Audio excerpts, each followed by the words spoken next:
Assault is a joke? That's crazy. I did. So sexual assault and sexual harassment are different things. Oh, sexual harassment is a joke? That's crazy. So it's a joke because of how often you are known for doing it. Yeah. Well, just can I have some proof? Like, yeah. So do you know a streamer named Miss Tricky that you rated, and then your whole stream was sexually harassing her? That's not me though. Yeah, but you reflect your audience. But that's not me. So you should have asked him why'd you rate her then? My audience, which I don't even remember this, but my audience might have, you know what I mean? Yeah. Sexually harassed, but what does that have to do with me? That has nothing to do with me. I mean, I think it represents you, but at the end of the day, it is a roast and it's a joke. So,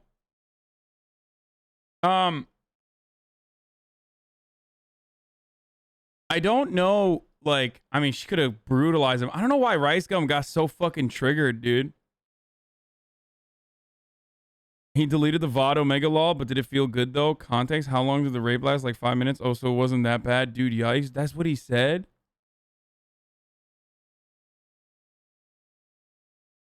Bro, what is this? That's some of the dumbest shit. Last line is more horrifying. If you want to rape her, she won't sue you. Content cop, watch it.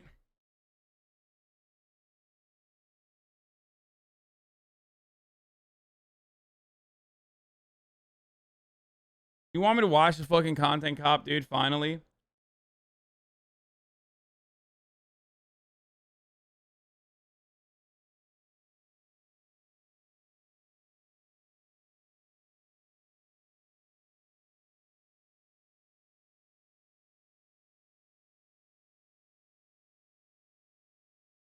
Okay, I'll delete my previous tweet that I was gonna do the fucking trigger warning murder shit. I'll do it in a second.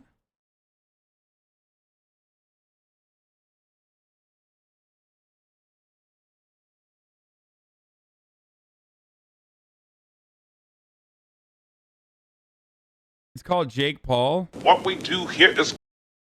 Okay, this is from 2017, and iDubbbz has, much like many other people, changed his attitude on a lot of issues. I'm giving you guys a trigger warning. He's probably gonna say some fucking crazy shit. He might say the N-word. You're probably gonna hear the N-word, F-word, straight up. Okay, just letting you know. Go back.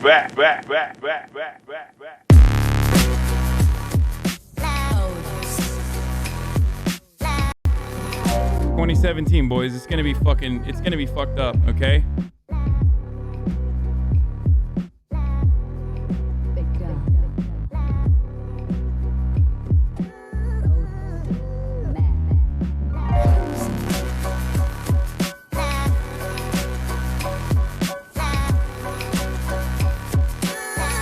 Is this actually about Jake Paul? No, it's about Ricegum.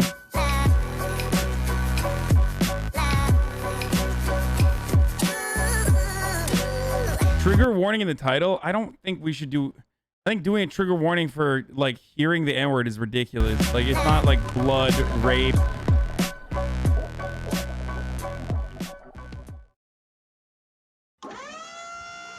Hello, everyone. Welcome back to another episode of Chonchent Top. Jackie Polly Chonchent Chop. Drooling, leaking out of mouth. I want a Jakey Polly Concham Chop. Cow chop a Chonchent Chop a Cham Chong here. Cham Chong here. If you clicked on this video with the sole intention to watch me... Well, there you go. ...lampoon this guy who's been made fun of for the past 3 months, you're going to be sorely disappointed because this video is not about this obnoxious, arrogant asshole.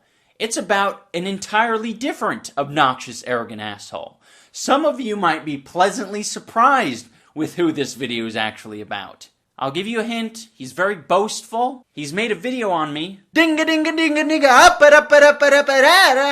That's right, everyone. I'm talking about Asian Jake Paul. You can't just hide for months and make a 20-minute video and randomly, no one even knows, and surprise everyone and just drop it on my head. You can't just do that. I'm doing that. I'm doing it right now.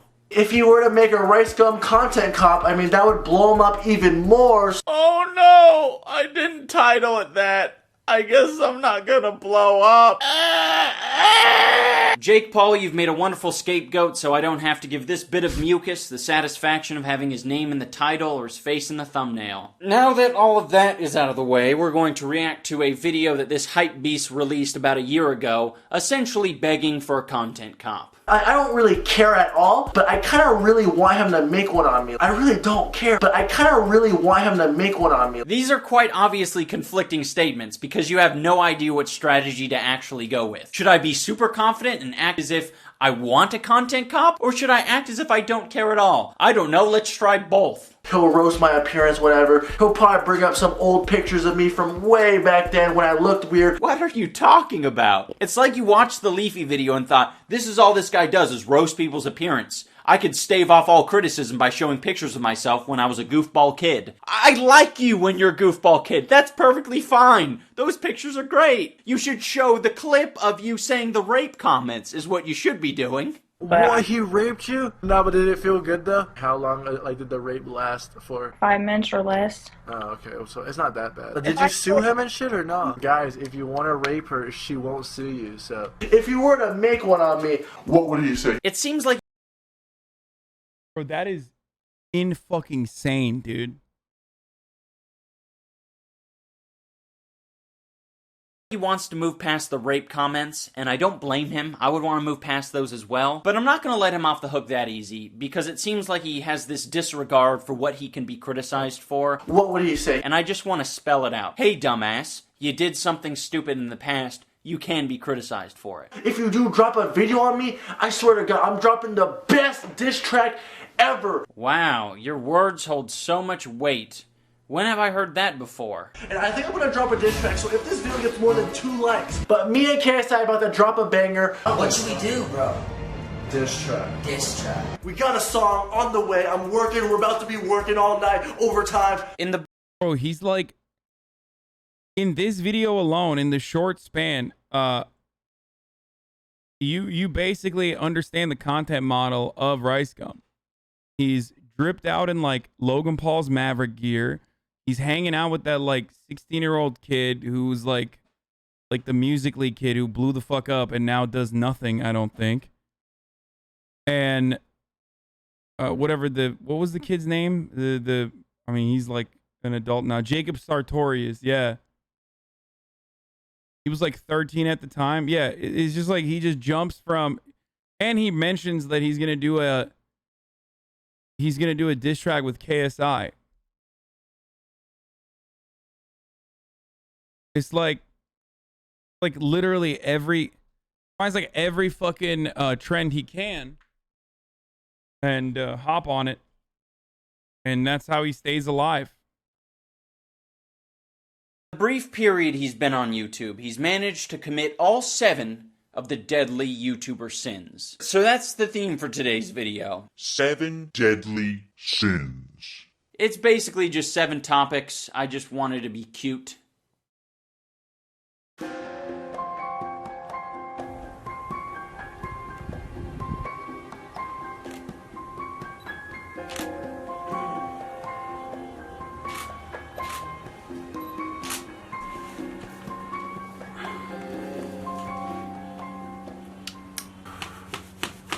City of Angels?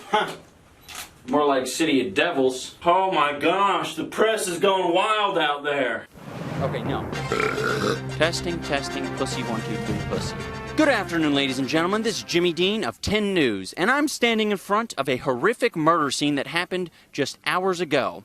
I've already spoken to the police, and all they could tell us was that the murder might have something to do with the organization or cult known as the Hype Beasts. This is a satanic cult that has been involved in numerous murders, shootings, killings, and homicides, and also rapes. Sometimes they rape babies. We are going to investigate it. We're going to find some answers because the police aren't giving us very many answers, and we're going to get down to the bottom of it. Back to you, Cheryl.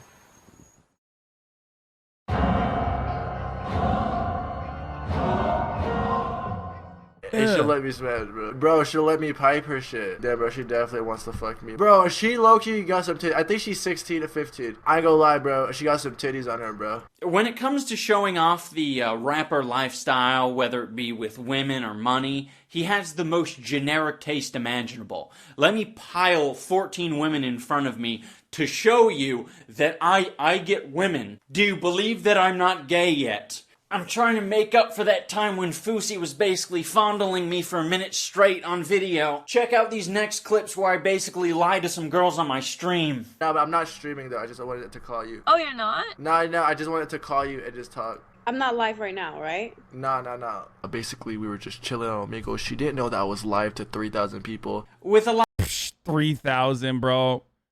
Those fucking rookie numbers, okay? How did Ricegum get away with all this shit on Twitch? Because he was on Twitch at the time, right? That's on Twitch. A lot of these interactions, it's sort of the ends justify the means, because by the end of the stream, they're giddy with excitement because they got all these new followers for appearing on the stream. Oh my gosh, you are lying to me? You're such a goofball. But of course, they won't always act so coy when you've been caught lying to them. So you know those messages you sent me saying that it was only streamed once and that it was not recorded and no one else would get it? Oh, Well, yeah. I've been sitting here watching your stream Oh, no, for like an hour. And you replayed it. And even after that happened, it's like he didn't even realize that it was a bad thing. Then she found out it was pretty funny. I just fucking dipped and then just wait till the last clip, homie. You shouldn't just do that without talking to people. I left. Holy shit, dude. I'm getting off stream. Speaking He was on MLG TV because he was banned off Twitch for view botting. He used to view bot, by the way.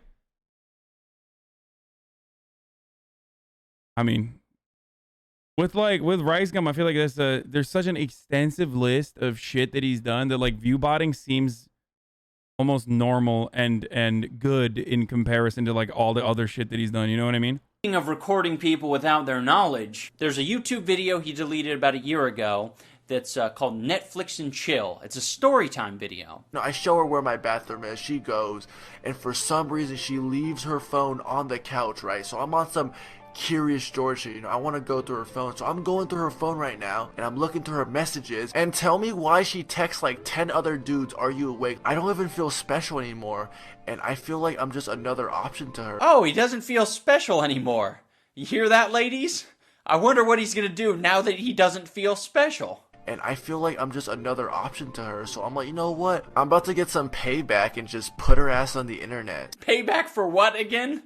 Because you weren't their first choice to sleep with? So I set up the hidden camera, man, and I sit back down, and out of nowhere, again, he starts calling me, or whoever, it just starts calling my phone, and she finds the hidden camera. So I see you made it to the end of the video, man, based on a true story. If it is a parody of storytime videos, and you're admitting to almost committing a crime by recording someone without their knowledge of you having sex with them, you'd think you'd at least be intelligent enough to say, guys, this was a joke. This was a parody. Put her ass on the internet. Put her ass.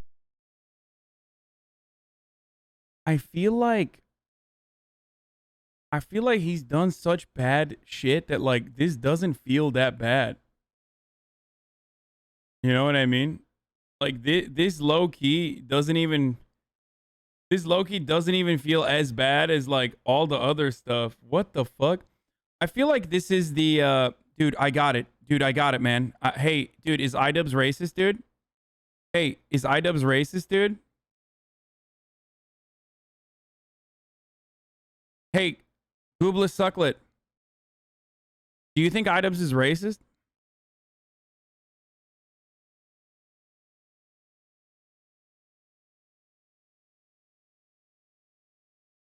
I just want to hear from you. I feel like you haven't really brought it up. I don't know. I don't know.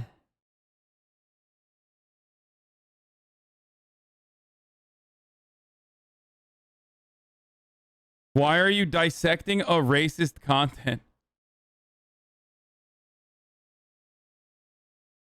Oh, man. Maybe. Put her ass on the internet. You should plaster parody all over it. You shouldn't say at the end of it, Based on a true story. I completely understand why you delete that video. It sort of ruins all future prospects of you having sexual intercourse with anyone. At the end of the day, it's just another example of you being stupid, despite you saying, What would he say? He would be like, oh, Ricegum bullies people. Yahoo!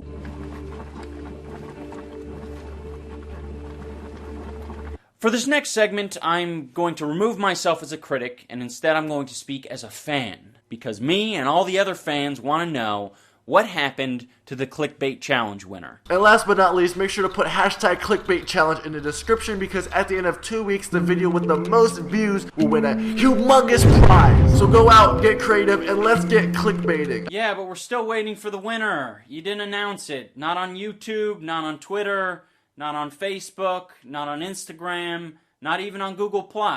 You don't have to divulge any private information. It was a public competition where there's a public winner, the person who got the most views within those 2 weeks, who used hashtag clickbait challenge. There is one thing that you really shouldn't say, and that's something along the lines of, I'm not going to announce the winner because I respect their privacy. I'm not live right now, right? No.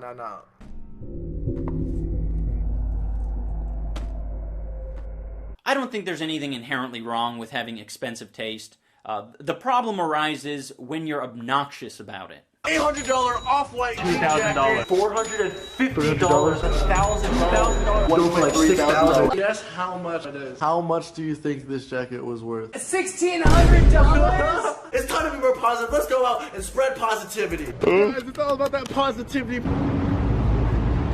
Oh, that's so gross, dude. Clearly, we can all privately laugh. Oh my fucking god, that is nasty as fuck, dude. Holy shit.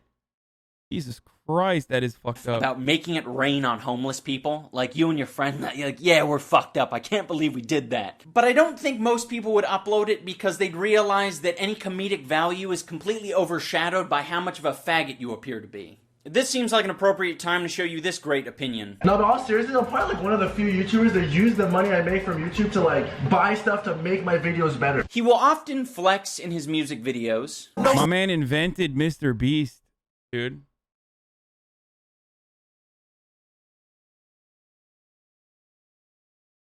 I need blue on my bills. Wrist looking like the 50 bands from the flex on my wrist. I put some ice on. He will also flex on random people in the street. There's a store called Supreme, and they dropped this today, and there's like this really long line, like 3 miles. Like, so I'm about to walk by and see the reaction. He tries very hard to convince Damn, his no one even reacted to it. That's kind of sad. fans that he is not flexing on them. I would never flex on the viewers, the fans, never. Once again, I would never flex on my fans, just me flexing on the haters. I'm not trying to flex on you guys at all. You guys are the reason why I have money. Well, there comes... I mean, he's right about that. Fucking promoting scam coins and shit. These videos are full cringe made for 11-year-olds. Ricegum is actually kind of good, though. In what respect?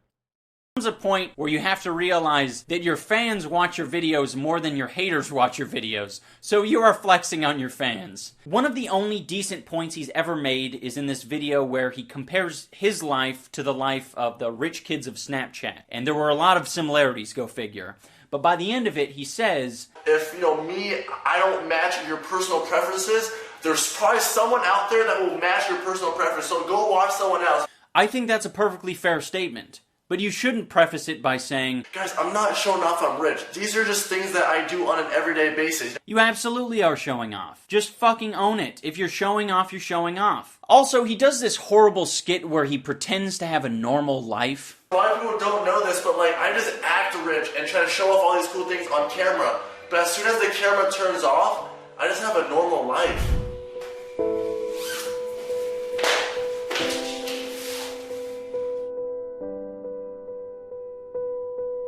I don't have much of a problem with it being an inaccurate portrayal of a normal person's life, but it's just fucking lazy. Heaven forbid you film this outside or at a friend's house or anywhere that isn't a multi-million-dollar mansion so that the skit actually makes sense. He is extremely insecure, and he makes it very obvious when he uploads videos like this where he details how much money he earns in a month on YouTube. There's like this video that has been going crazy viral, and basically in the video he shows how much money YouTube has paid him. Everyone just giving him so much props, like everyone loves him. This dude is getting so much street credit. I'm like, I want some street cred too. Last month I made a roughly $60,000. I mean, it's okay. It is actually my lowest paid month. Once again, I only got 20 million views. I'm not sure what odds he's trying to improve. The odds that a female will finally see him as a suitable sex candidate because he has money, or the odds that his child fan base will revere him more as a god.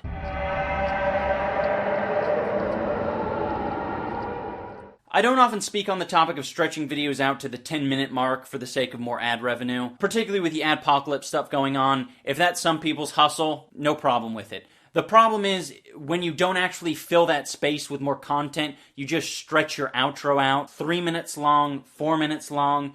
That's fucking retarded. I love you guys. Subscribe if you're new. Comment. I read all comments. And now I try to make this video somehow 10 minutes.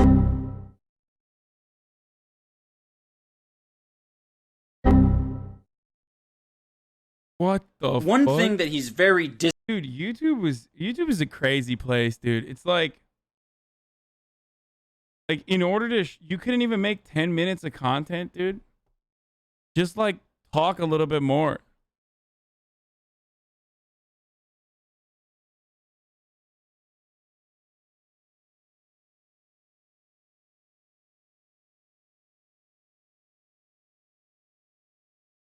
Wait, what happened? Why are you guys saying Pepela? What's up, chat? You guys good? What happened? Did I miss something?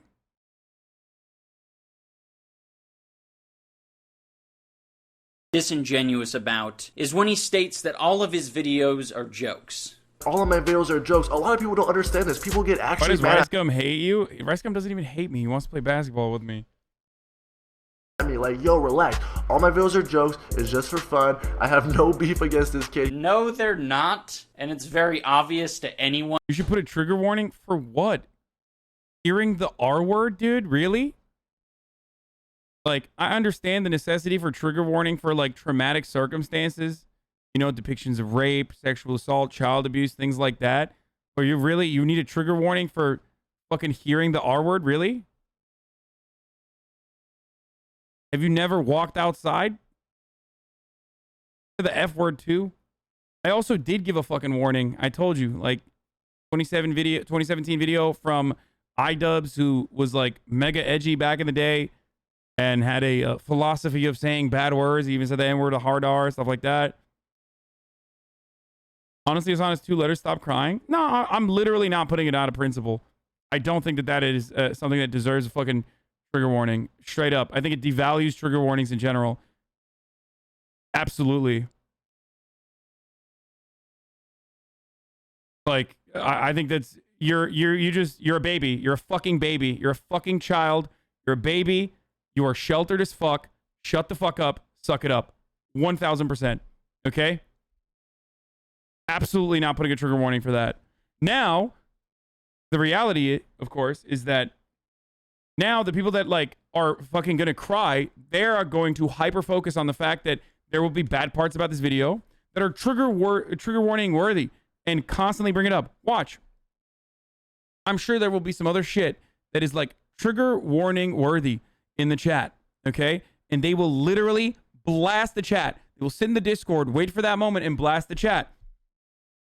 They don't care. Because they're fucking pussies, dude. Okay? Trigger warning, misogyny.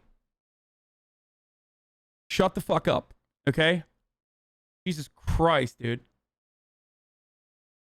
It's like asking for a trigger warning for fucking... Like asking for a trigger warning for like, what do you call it? For J-Schlatt appearance that Minecraft stands like want.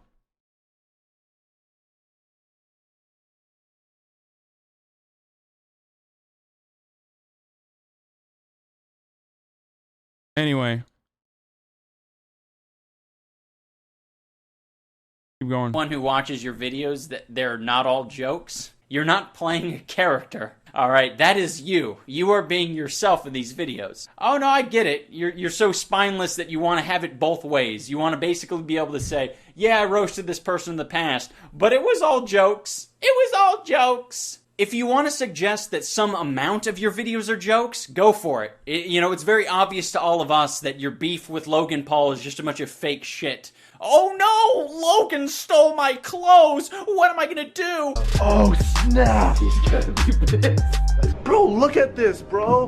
Where's my Supreme and Gucci and Babe? That is all fake beef. So if you want to call that a joke, go for it. But you are undoubtedly the biggest fence rider on YouTube. You would just as soon make a diss track on Logan Paul as you would drop to your knees and suck him.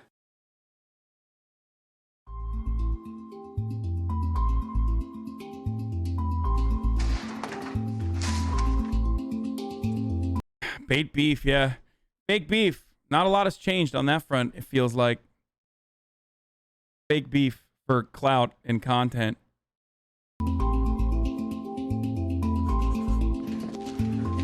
Vegan beef.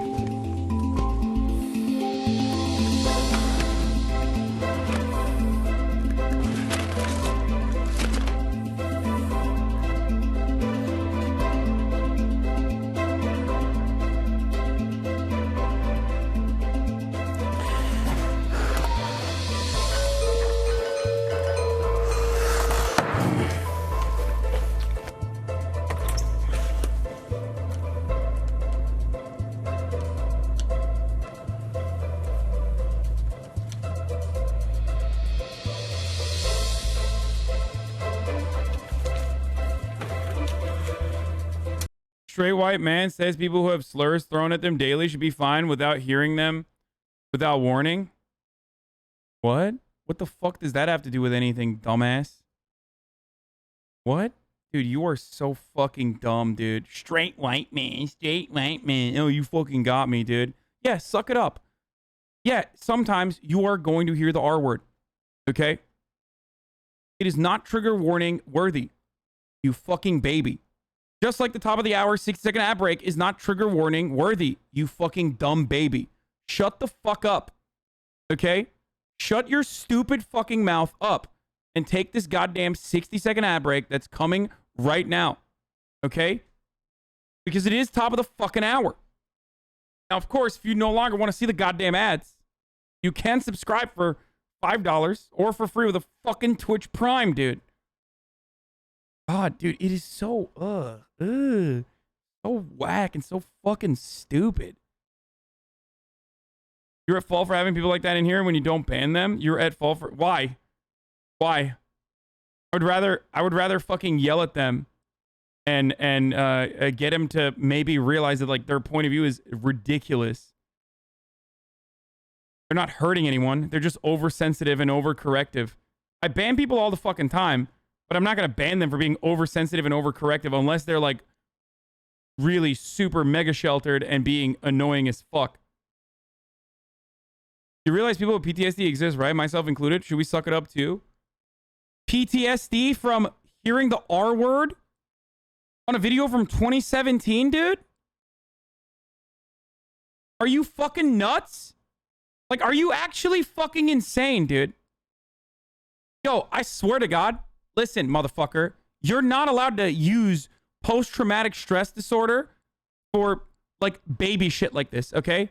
And this is a channel, unlike many places on the internet, which issues trigger warnings all the fucking time, okay? All the time. For trauma-inducing moments. God damn, dude. I mean, you have become what right-wingers make fun of. As a cartoonish depiction of the left.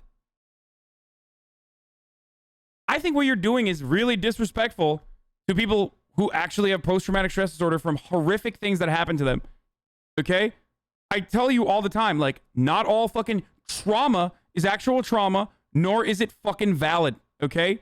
If your trauma revolves around watching a 2017 YouTube video in which someone says the F word or the R word, like, that's not you can't compare that to someone who's been raped and, like, wants a trigger warning for depictions of rape. That is psychopathic, okay? Shut the fuck up. Triggered by fake comments? Yeah, a fake comment.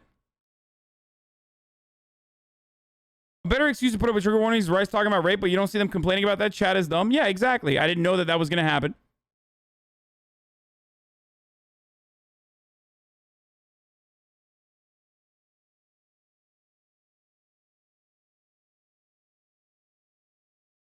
But you're not. You're not fucking triggered, dude. You are literally not triggered. You're more triggered because you want a fucking argument, okay? You act like you're triggered and then you try to like insert yourself into the content by being like, I'm triggered and you didn't give me a fucking trigger warning. The real trigger for you is just not getting your narcissistic personality disorder validated, okay? You are a fucking narcissist. You want validation. And you will go to such lengths where you will actually devalue trauma and try to lower the barrier of what a trigger warning should be for. Specifically so that you can have your voice be heard. You crave attention, and that's precisely what it is. Chill, HasanAbi, you're actually off the hinge now. Yeah, totally.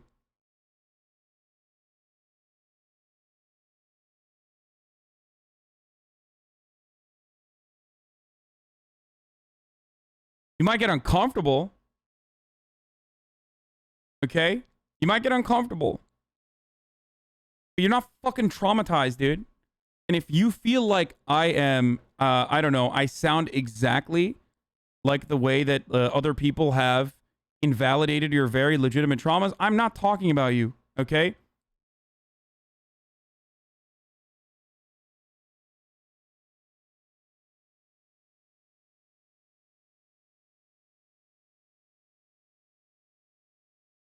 So selfish.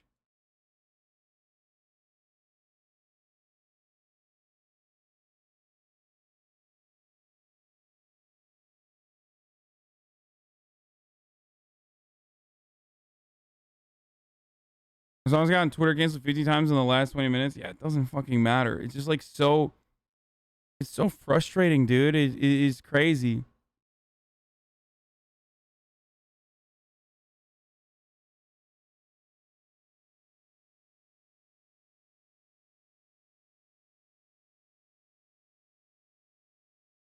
What about trigger warning offensive language? Not just for the F word or R word, but I think it's triggering for BIPOC to hear a mainstream white man say the N word.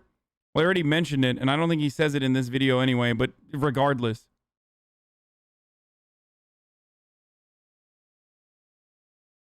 Unless you already know that it's a white man that has said the N word with a hard R, okay?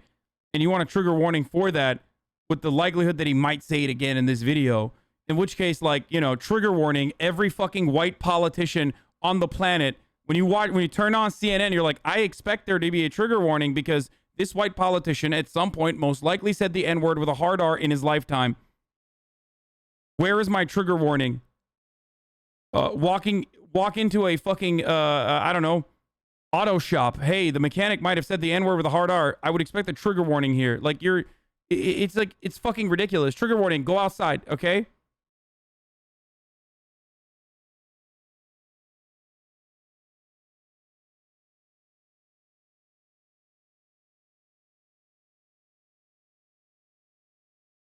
And again, I'm not even anti-trigger warnings. That's the worst part.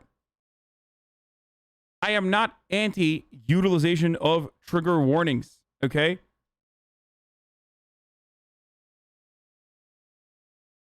But it's wild. Like, some of this stuff is just, like, absolutely wild. Stop downplaying others' experiences. No, I'm gonna keep downplaying other people's existences, man. I'm sorry. Some shit is, like, too far. And it's fucking ridiculous, dude.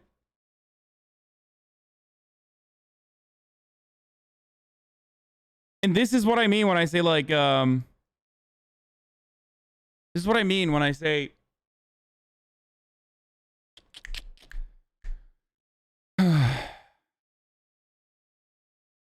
that debate lording is a toxic culture. This is where this comes from. Because right now, you don't give a fuck about that trigger warning. You don't give a fuck about the utterance of the R word. You care about the debate. That's what it is. That's all this is for you. Okay? You're not going to win me over. You're not going to change my mind. You just want to hear your own fucking dumbass mouth yap, yap, yap in the fucking chat. You just want to fucking virtue signal and be contrarian, as Murat also pointed out from back here. Anyway, let's keep going.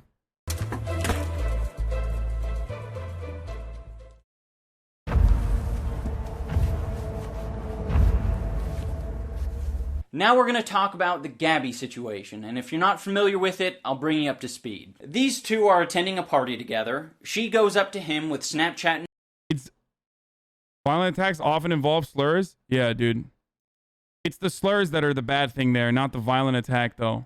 In hand and says, I challenge you to a freestyle. She's pestering him. She says, you don't have your ghostwriter here, do you, bitch? He's obviously quite scared. So he does the only thing that he thinks he can do. I had two options that night. I could have walked away and looked like a bitch, or I could have did something about it, and I did something about it. I grabbed her phone and I smashed it. I was like, enough is enough, you little stupid bitch. I smashed her phone. Only two options. That's it. That's all he has. There isn't a third option that got swept under the rug, and that's to play along with it.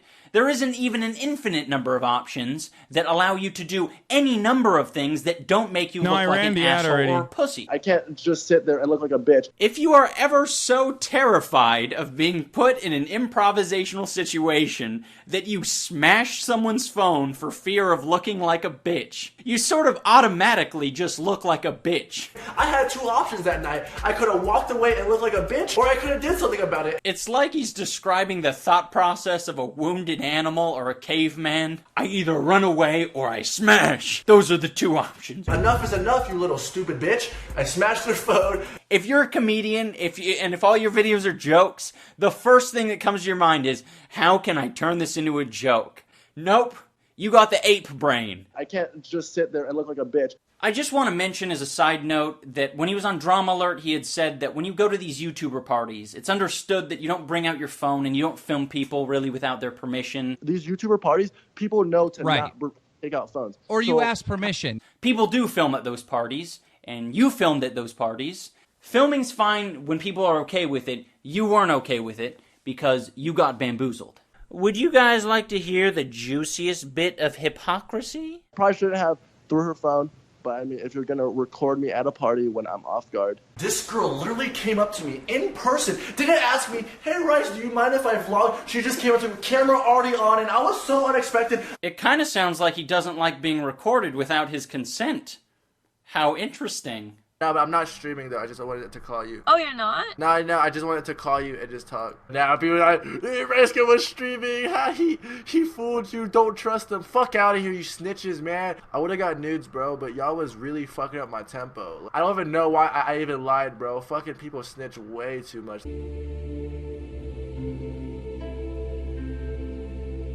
He is very entitled. So entitled, in fact, that when he's not invited to a YouTube-related event, he has to tell everyone about it. Instead, they decide to hook up like Tyler Oakley and these washed up YouTubers and fly them out and stuff and hook those guys up and not even hook me up. If you're watching this right now, YouTube, have all those guys that are irrelevant now, but, you know, just at least show respect to the people that was grinding, you know, hard and shit. I can understand whining like a bitch because you didn't get invited to YouTube Rewind. What I can't understand at all is why you would bring up other YouTubers' names and talk about their numbers and how irrelevant they are. These names right here, I'm sorry if I'm calling you out, these people right here were popping in 2015, 2014, like, but in 2016, like, there were so many people in the video that I was like, who the fuck, like, who are these people? You are so stupid that you don't even realize that that question could be asked of you in a matter of years. I guess you should just hope that future relevant YouTubers aren't as mentally deficient as you. During this year at VidCon, there was this very annoying Instagram kid who was making a fool of himself by disrespecting the VidCon staff. You're ugly as fucking irrelevant. Just kill yourself. Of course, he had to make a video on this kid. You might be wondering, what could he possibly criticize this kid for that he hasn't done himself? I remember this kid. Not much. Cannot believe these are actual words coming out of another human's mouth. We get it, bro. You're rich, you're famous, but that does not give you the right to be mean and call these security guards irrelevant. Like they're literally just doing their job. Oh my god, dude, that's literally the same person. Bro, this is him, dude. He's like making a criticism of himself. What have the all those guys that are irrelevant now, but hey, irrelevant. I feel like this guy thinks he's like above people. Like he was calling people peasants and irrelevant. Like you're irrelevant because they're irrelevant. Gabby Show, another pretty irrelevant YouTuber. In addition to being a hypocrite, he also thinks numbers mean everything. I don't even know who this guy is. Like Afrogum, who is this guy? Security guard made a social media and has more followers than that kid. Like what? He has more followers than you. How do you feel? Calls them irrelevant when he's irrelevant himself. I don't know how he's missing the point. It's almost as if he thinks this kid's actions would be justified so long as he has the numbers to back it up. Him Hey, everybody knows bigger number, better person, boys. being an asshole cannot be justified by his large following. The world doesn't owe you shit, no matter how fucking large your sub count is. Dude, this guy has only 16,000 followers. His many diss to cutie was that he has more Bitcoin than her. That's awesome. I mean, he's right.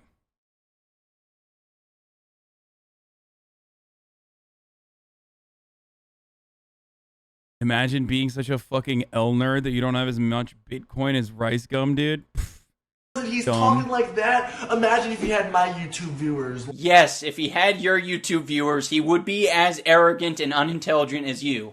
Bro, you're not viral at all. That's viral, alright? That's viral. You're not viral. You need to relax. Miss, I got 1 million views. So, like, my last song got 13 million views. So, can I call myself Mr. I got 13 million views? Like, that's... I mean, he's doing that. That's what you're doing. Oh, my God.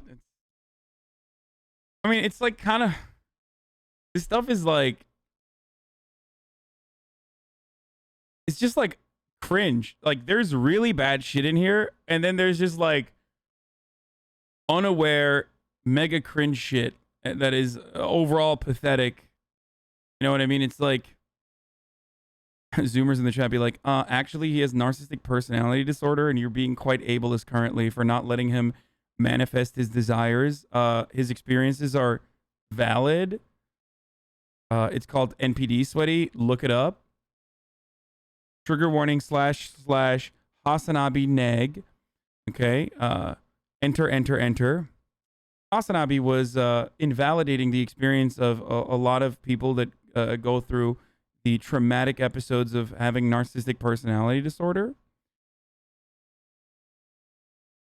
It's weird. It's kind of like whenever someone brags themselves, he thinks that is now an opportunity to brag because the focus is on them. Yeah, it's cool that you're helping out, you know, depressed fans, but this isn't something you, like, brag about, you know. I do this too, but, you know, you don't see me bragging about it. But you shouldn't be bragging about it. I mean, I do all these things too, bro, but you don't see me making a song. You do not help out depressed fans. What are you fucking talking about? Because some kid emails you and says, watching your videos is helping my depression. Do you really need everything? Why in the world is it not enough to be a YouTube star who gets a lot of views by being an asshole? Why do you also then have to say, by the way, I'm also a nice guy who helps out depressed fans? One of his very notorious practices is to bring up people's names with the most feeble excuses. At the beginning, I really liked his videos, and at the beginning you liked all my stuff, but like, what, so now all my newer videos you don't like it that much? A month ago he tweeted, gonna make a new channel where I only do roast and diss tracks so I can whore out everyone's name in the title. Hey, friend of the show, Jacksepticeye, dude.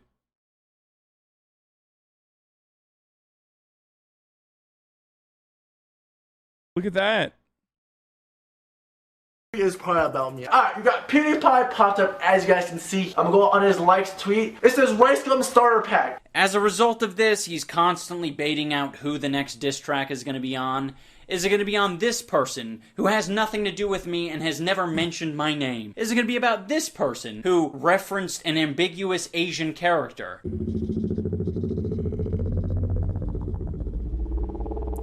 I don't think there's ever been a better way to inflate your own ego than fabricating your own genius video so you have an excuse to explain your lyrics.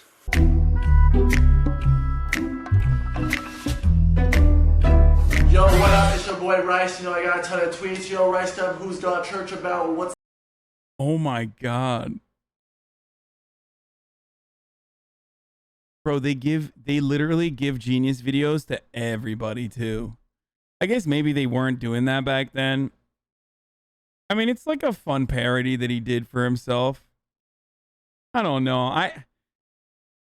Like I said, this sort of stuff is just like very cringe, especially because of how much he cares about like being a known entity. You know what I mean? If it was anyone else, if he was like a more funny person, if his entire content didn't revolve around putting down others for their view count, putting down others for being irrelevant, all that sort of stuff, if he didn't care so much, I think that's not parody, that's delusion. I mean, he also said that he was the first to react to video, so he's practically saying that he made you. Yeah, you know exactly why he made it, and that's why he's cringe. Yeah, I'm just saying that, like, if he wasn't who he is, if he was like an actually funny person, this could be not as desperate, but instead kind of funny, like, and creative. What's the song about? This isn't a joke. This is a real thing. On top of being a musician, he also thinks that he's a really good music critic. My first hit single, Every Night Sis, is on the Billboard Top 100s, alright? This was the first official song I've ever done. Wow! Wow, that's incredible! Anyways, I just feel like I have a really good grasp on music. I can tell good music from bad music. Basically, I know what the f is going on. Ah. I mean, he's like... This is like when you method act your way into being a bad person. I feel like somewhere along the line, Ricegum figured out that he could be a really good villain. And he can. He can be a really good villain. But then he didn't like play the line well enough where like he wasn't trolling so far out of the boundaries that like he was actually a bad person. He went from playing the villain to becoming the villain. You know what I mean? And now it's like he's done it for so long that he doesn't know anything else.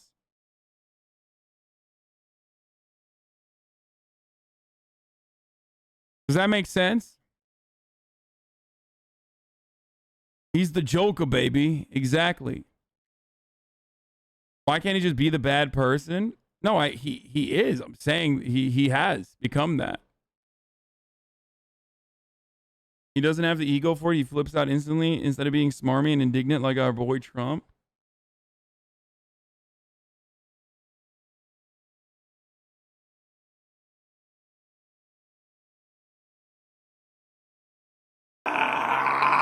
There's a ton of YouTubers nowadays just trying to rap. They need to stop. I feel like he should stop making music and just stick to what he's good at. She's really not that good at music. She should really stop doing music and just stick to what she's good at. At least get better every song. Like me, I don't think I'm the best, but I mean, I'm slowly working on my flow, lyric. You know, I'm trying to get better. You know. This is so rich. To think that other people should. I don't know. I think there's still something inherently bad, even if your villain character is fake. What? Leftist, bro. Yeah, I too fucking hate Hollywood celebrities and want to murder the ones that play villains. By the way, I'm not saying that seriously. I'm being sarcastic, but there are people who want to do that because they're fucking unable to like recognize that someone is playing a role.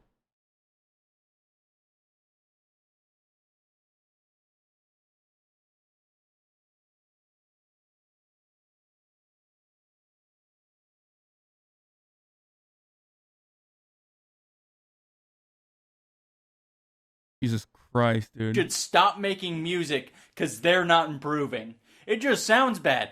Have you heard your own shit? All your fans are 10, they don't know what they are doing. Stop dissing me, go find your top lip instead. Went from vines to trying to rap, you should probably go back. I'ma call you Shrek cause you look like an ogre. For mil, you at 700K.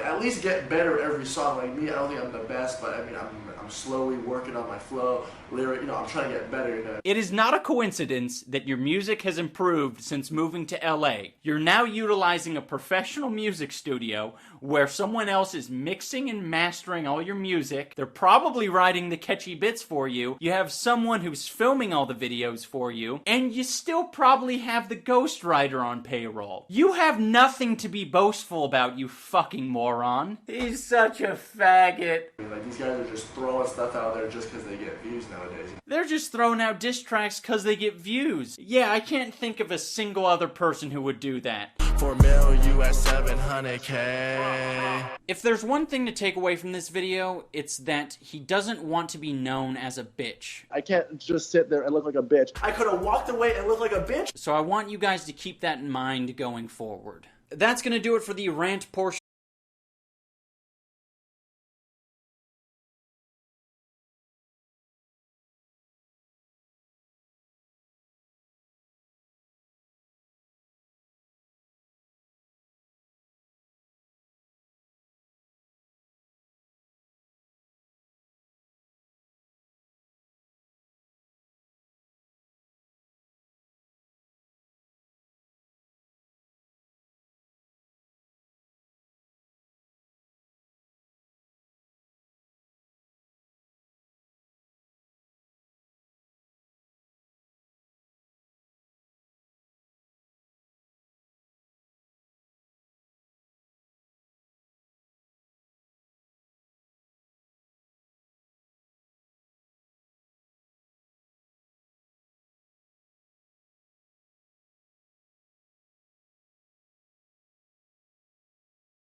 clicks, and yet you're always gonna be a little bitch. Now I'm finished as planned.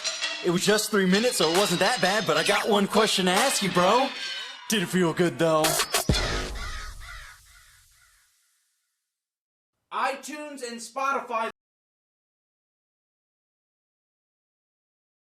Listen, not everything ages gracefully. You know what I'm saying?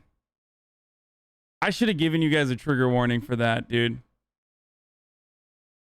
Okay, I'll admit it. That last part, trigger warning for mega cringe 2017 internet. And yes, I'm making a joke. I don't mean it seriously. Like I'm devaluing trigger warnings by making a joke about them.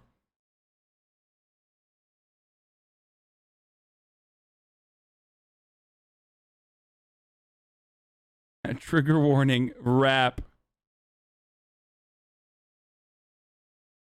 Kind of wild how the internet has changed so dramatically in such a short period of time, at least like the circles that exist now. Like back then there was absolutely no fucking area, like no area, no space whatsoever to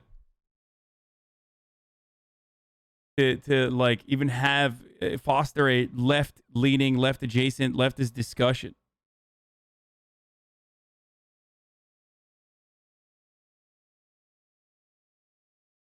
This is why I can't shit on the Minecraft stands too much. You know what I mean? It's crazy.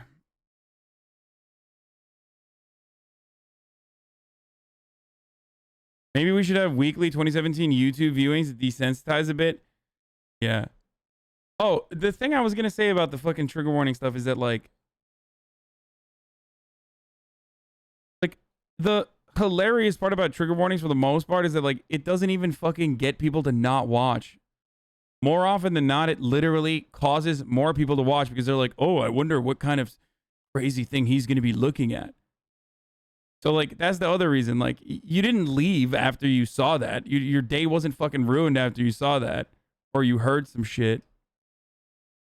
You just, you know, wanted to complain about not having a trigger warning and then wanted to find an opportunity where you could be like, I'm right and you're wrong.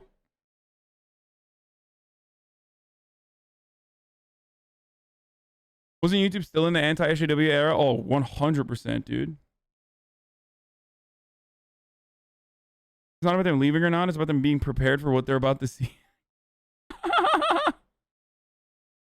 I'm sorry. I know that's what it's for, but there's a follow-up part too. I know that's what trigger warnings are for, but it's so ridiculous. Like, oh, I'm sorry. I need to prepare my ears to hear the R word or the F word is like,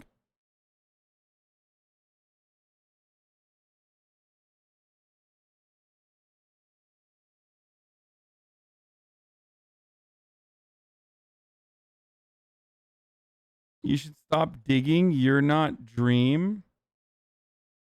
What? Fuck does that mean?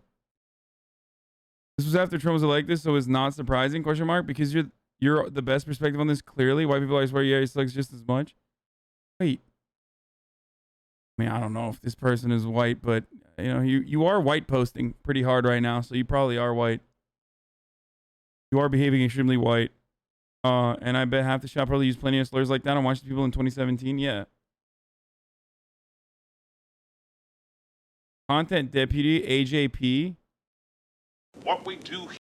The Asian joke was a meta joke. Ricegum said iDubbbz would make fun of him being Asian. Yeah, I kind of got that.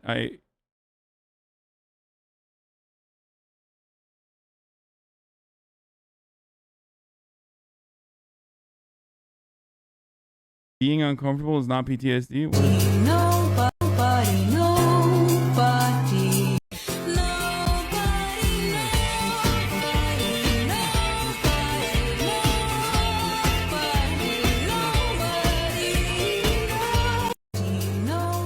Dude, this house is sick as fuck. Is this the offline TV house? What a banger.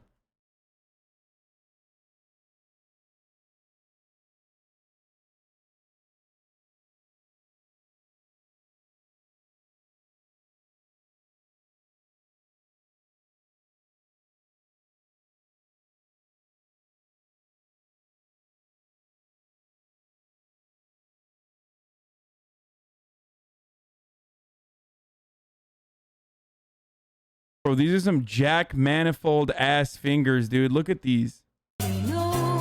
Oh my god.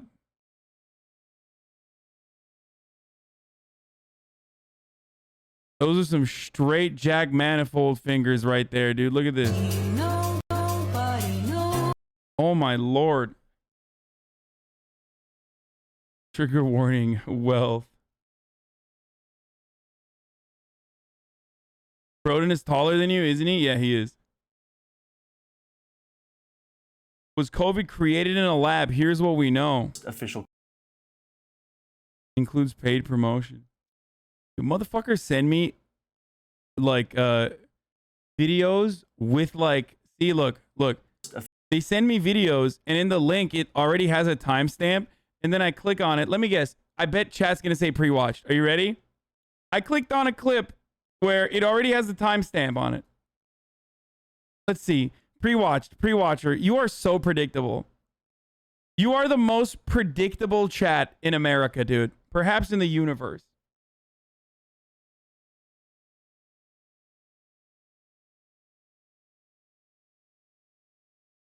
Yeah, I just pre-watched chat, motherfucker.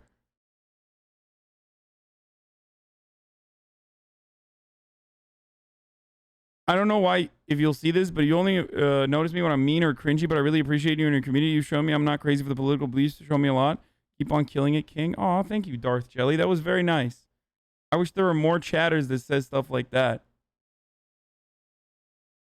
Instead of... Ricegum followed up. Do you really want me to watch fucking Ricegum's follow-up to that, dude? I feel like that's gonna be... I have to pee really bad. There's a part 2 here. We'll watch this. Here, let's go back.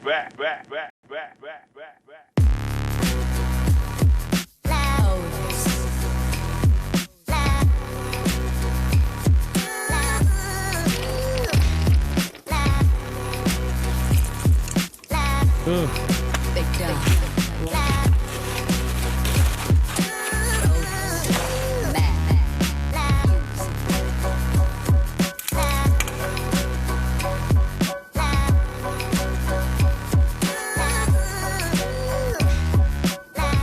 The amount of mayonnaise in that is a fucking trigger warning worthy.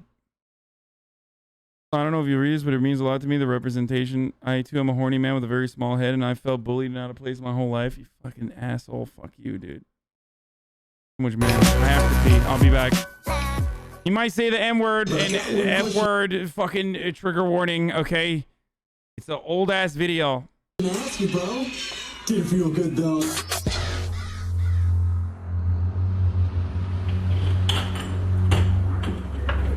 Fucking, I want to savor it, but it's cool. After smashing you, I'll send you some money. You're a rapper who doesn't result you with birds.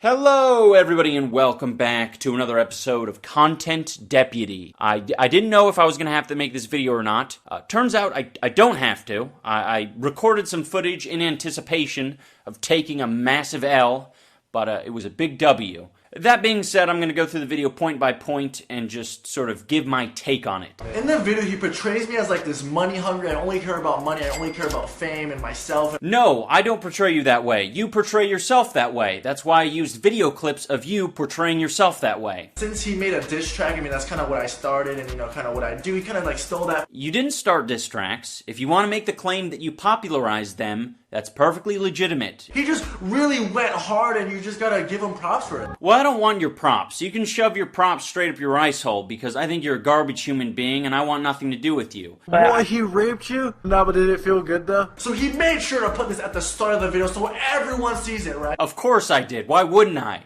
You're acting as if this is some Logan Paul feud. I'm not here to be friends with you, okay? I'm here to explain why you're worthy of criticism. But out of everyone, iDubbbz should not be the one calling me out for it. Rape is good. Like, I know I fucked up, but like, iDubbbz really, out of everyone to call me out, this guy calls me out. Well, you have some pretty horrible comprehension because I was hardly calling you out for it. I used it as a point to illustrate that you can be criticized for it. I didn't say that I'm morally superior to you, because it seems like he has this disregard for what he can be criticized for. What would he say? And I just want to spell it out. Hey, dumbass, you did something stupid in the past. You can be criticized for it. If she's not mad, why are you guys mad? But anyways, I guess sorry isn't enough. I mean, I guess I really fucked up. In this video, you're hyper-focused on the idea that people aren't forgiving you, even though you've apologized, and she's clearly not mad at you, and you've done all you can to prove. I'm actually surprised. The person that he talked to like that, the person he talked to like that, accepted his apology and like they made amends. Really?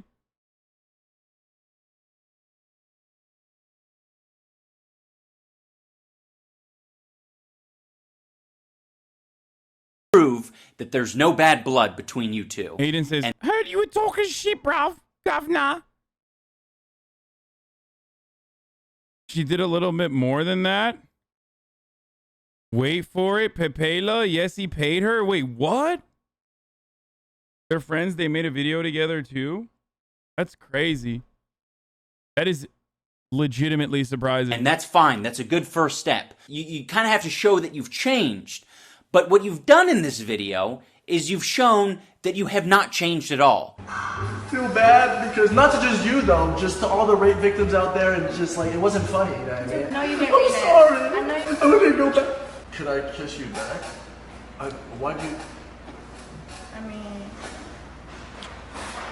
Did it feel good? That was by far the worst acting performance I've seen in my life. Bro, that was so pathetic. Like, you could have tried a second time and maybe, put a little bit more emotion on it.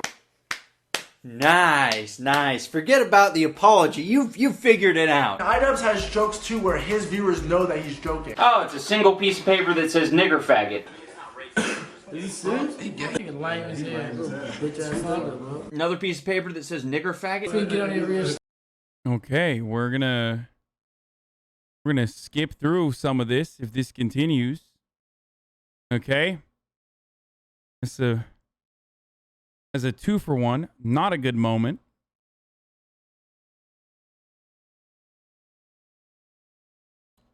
Not a good moment at all.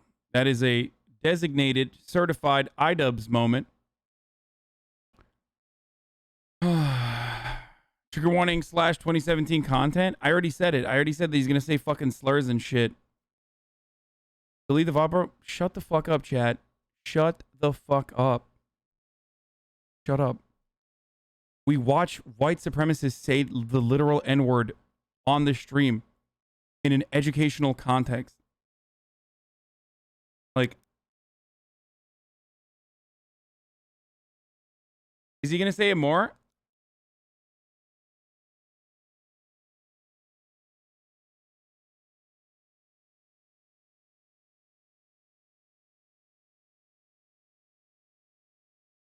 Of course, Pepela.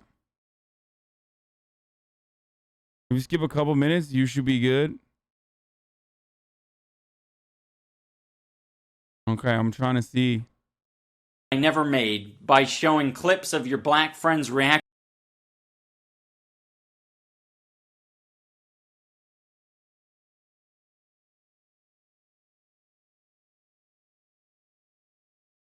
Well, where are the pre-watch frogs now? Play the vid and play the vid and tell chat not to tell the chat to grow up. It's not about that. He can't be just like fucking dropping it loosely, okay? If it's in the video every now and then that's one thing. But if he's just like constantly fucking, if it's like a string of it, like it's a little too much, okay? Nerd City also made a video about Ricegum. Ricegum. I don't remember if it says Idgy. Why can't I read right now?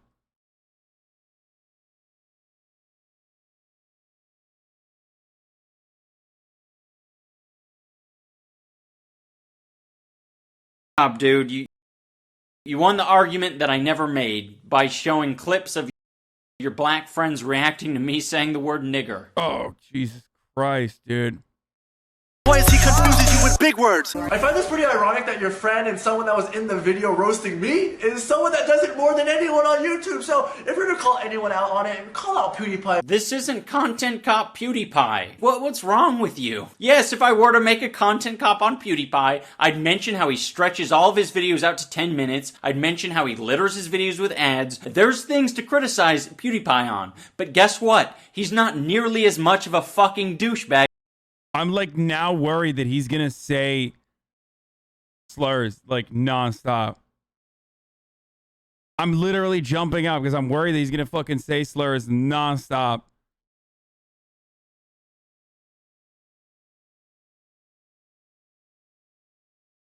You already eaten? No, I haven't eaten yet. I'm starving. I'm gonna go to the murder content after this, which is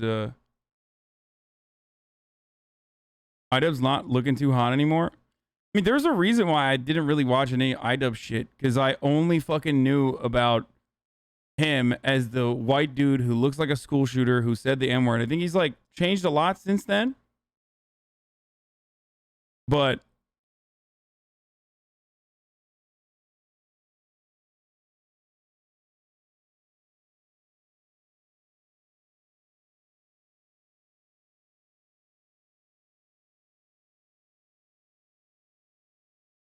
I feel like a lot of people have actually changed since you know, 2016, 2017.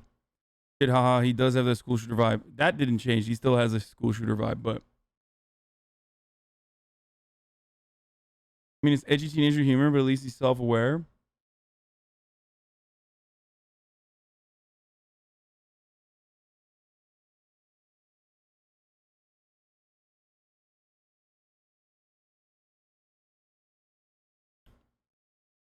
The funny thing is, like, here you want to know the funny thing about iDubbbz, from what I understand? If he didn't have that, like, I need to be able to say everything mentality, like, I need to be able to say it mentality, which is unfortunately something that a lot of white teenagers share, he would otherwise be, like, a very solid content creator whose body of work would stand the test of time, and it still kind of does with those exceptions. It's so strange that he seems... It's so strange that he seems so justifying racist, weird champ. No, I'm not. I'm not doing that at all. He convinced a lot of people that it was chill to say the N-word and the F-word. No, I know.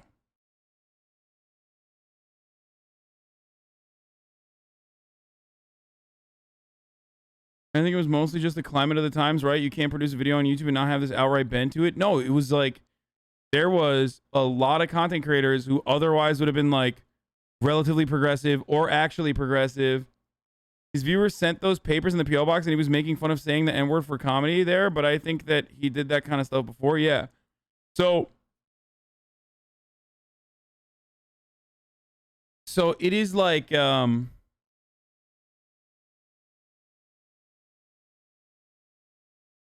was pretty outspoken about supporting sex work after his girlfriend made it OnlyFans. He was called a simp and lost a lot of his audience. His content moved from filming squirrels in his backyard. Yes, I'm serious. He's changed a lot. He's trying to move on from his cringy racist past. No, I know. Bro, half the fucking chat used to be fans of iDubbbz and probably way more edgy shit, okay? I know. A lot changes over the course of a year, especially in your more formative years, especially when you're like, you know, 16, 17, 18, 20. These are like 19 as well. These are years where you like a single fucking 365-day period can dramatically change your life. So many of you changed your entire worldview because of COVID. So, like, I know it would be very hypocritical of me if I fucking constantly held people accountable for things that I know about them, or things that I know that they've done in the past.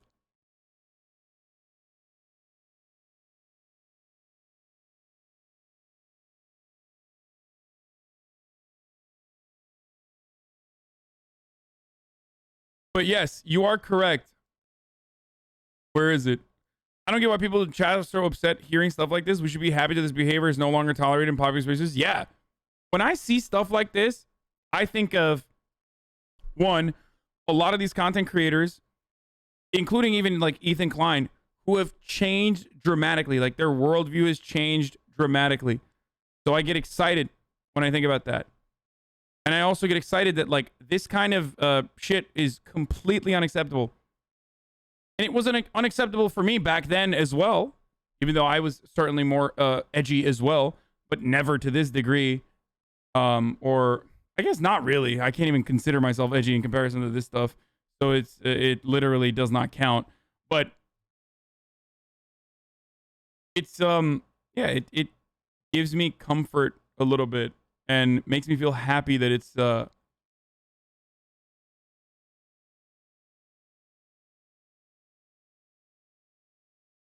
the internet is no longer as tolerant to intolerance as it once was, where people would literally wear it like a badge of honor. You know what I mean? Back in the day,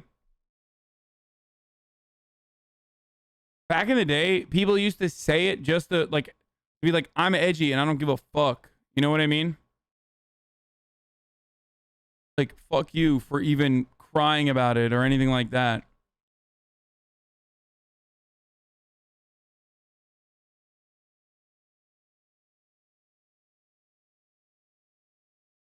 Bro, it's 2017 law. If you think Twitch and YouTube and a lot of these content spaces have not dramatically changed since 2017, you are literally out of your fucking mind.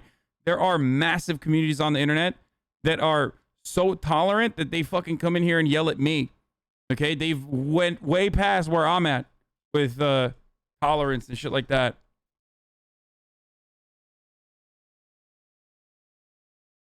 In only a matter of 4 years, too. All right, let's keep going. Is you. A lot of people seem to think this was your best point in the video, but I couldn't disagree more. This was a fucking terrible point. I mean, it's tantamount to me saying, hey, by the way, dude, your friend Tana that you vlog, she said the word nigger. Guy who proudly says the N-word. Irrelevant Gabby show, another Okay, I think I did a good enough job censoring that part. pretty irrelevant YouTuber. Damn, I guess I do say that word a lot. I mean, I guess I'll learn some new words. No, the reason I showed you all those clips of you saying irrelevant was to show how much of a hypocrite you were being. If I actually wanted to show you that you needed to learn new words, then I would have shown you this. That shit got so much dislikes. That shit got so many dislikes. Let's watch his most popularist video. No. No on every account. Popularist is a person who advocates popularism. What is he representing into the video? You can't even use the excuse that this is Ebonics. This is not Ebonics. This is more syllables than Ebonics. You're making it harder on yourself. Why should I correct a child that says ambulance or sandwich? Well, I guess You gonna tell me that's not racist? Chatters that are like, dude, that's not racist. That's racist as fuck. Okay, that is straight up. That's like damn near up there with saying the N-word. Okay, what that little bit right there, up there with like, just straight saying it. It's basically taking a long way.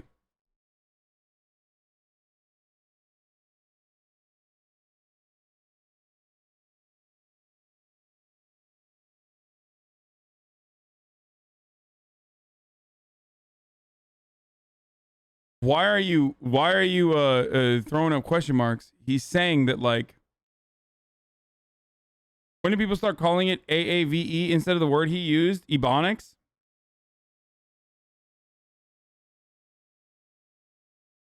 It's not just that he said Ebonics. He just said he's using a clip to say, like, you know,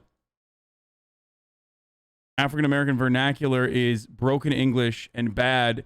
And that, you know, black people don't want to correct their children if they're saying things incorrectly.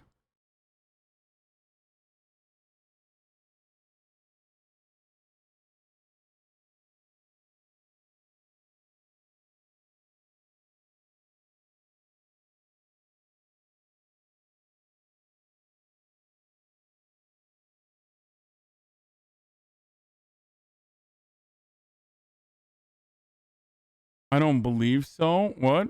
Because your white basement only frog audience thinks this shit is base as fuck, bro. It's not true. Kind of a reach, in my opinion.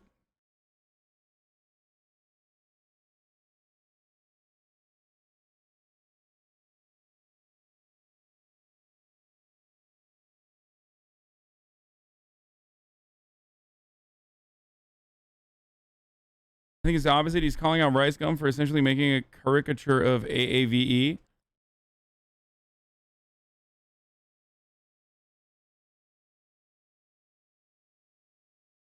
If you're saying it's bad, Ricegum speaks like that, why would you think that?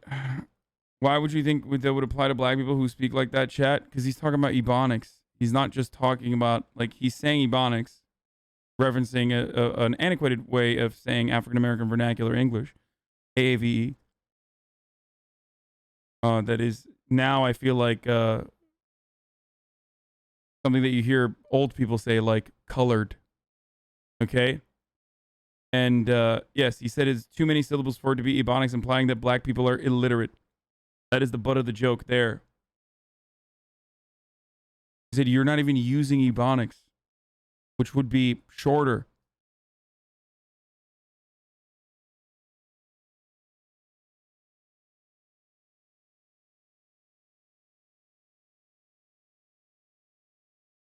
We were so lucky. Also, I was too busy selling ads for TYT and fucking bitches every night to be making internet content every day back then. I was making internet content every day back then. You, my friend, RTBA, were probably on the opposing side of my worldview. Why did you say it then? Why didn't you say that then?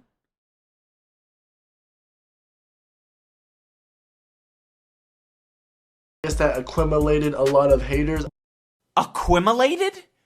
Why aren't we hearing these made-up words in your songs? DM after DM, you was trying to take me on a date. No vlog, stop representing a fucking wave. They used to hate, tell me that I was most popular. Look at me now, I've even accumulated foreign cars. Which one, bitch, I cannot pick one. He said it's the Rari or the Range or the big one. Deus Ex, Human Defiance. Is he gonna fucking say the N-word again? 8-bit.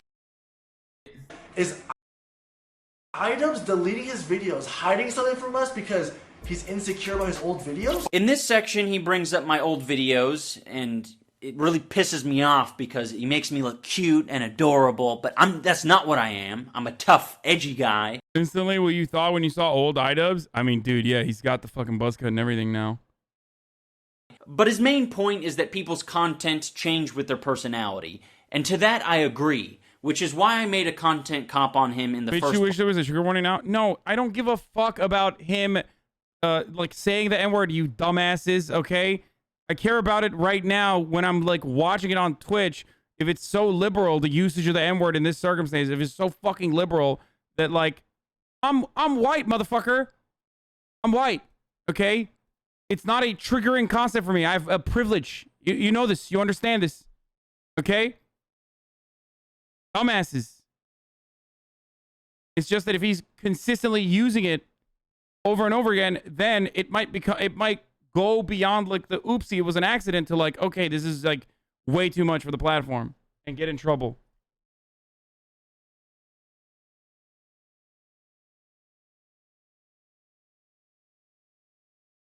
You say frog all the time instead of the F word, so how is that? Now that I have your attention, I want to love your stream and help you distract me from my daily anxiety. Thank you. But blood doesn't trigger you, though? Yeah, it doesn't. But the problem is, the reason why I pre-scan all this shit is because Twitch will ban me for it, okay? I don't care. I don't care about the other stuff, okay? Twitch won't ban me for running an ad at the top of the hour, but I still do it regardless, okay? Because it is a contractual obligation. It's coming right now. So trigger warning for that, bitches. How about that?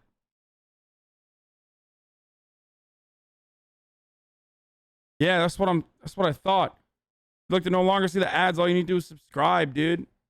For $5, or for free with a Twitch Prime, or you can use an ad block or a VPN. Okay, tidy whitey. I mean, yeah, go ahead. Call me male monkey, bro. See if I fucking care, okay? Oh no, white genocide. No, he said white genocide. I'm so sad.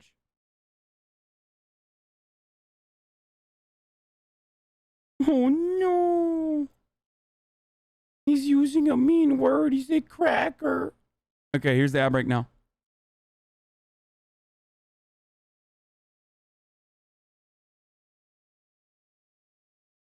Oh no. Ad block don't work for Twitch anymore. Oh, I'm sorry to hear that.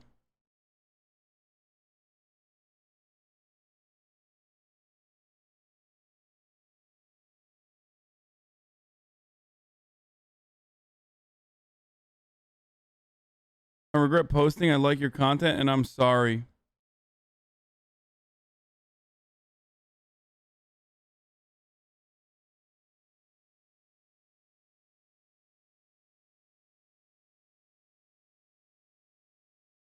Being Turkish is sick because you get to both be called a sand monkey and a male monkey at the same time. Oftentimes by two entirely different parts of the political spectrum.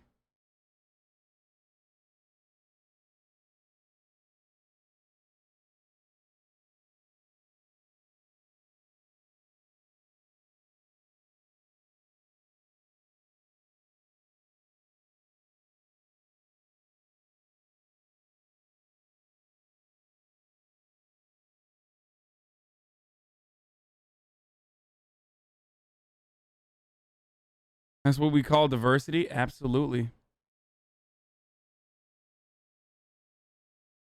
Place. You said that you had high school humor. The point I'm trying to make is 2 years ago, I had that high school humor. I was young. I was just making stupid jokes. And what I'm proposing to you is that your humor has not changed very much at all in the span of 2 years. Someone has to say it, but like, what is that? What is this, Vicky? I'm sorry, guys. Someone has to say it. And there was that one grandma in the wheelchair. She really liked chocolate, whatever. They kind of look alike. Yeah, I can't say it looks like the humor's that different from 2 years ago. Drinking any bad bitches jumping in the pool and I don't know, bro. I've apologized for this. I've done all that I could do. I don't know what more you guys want me to do. So let's just throw these skits throughout the video that make me look like a piece of shit. How are you gonna tell me who I am as a person? As if you know me.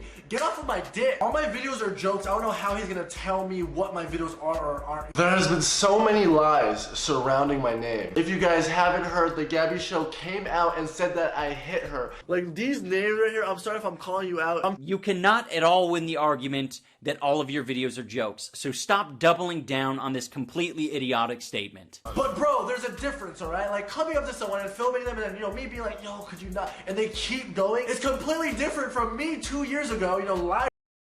The girl he talked to about like, did it feel good? And that he said that to, that was a rape victim. He then hired to do a video with.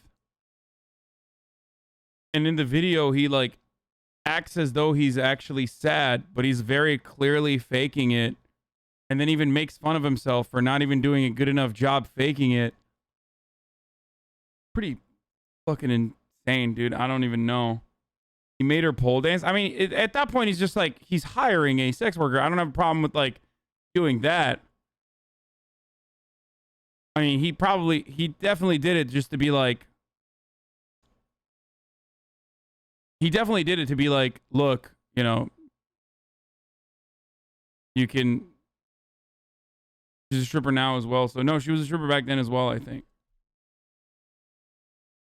That part making fun of him was edited in by Ian. Oh, okay. Never mind.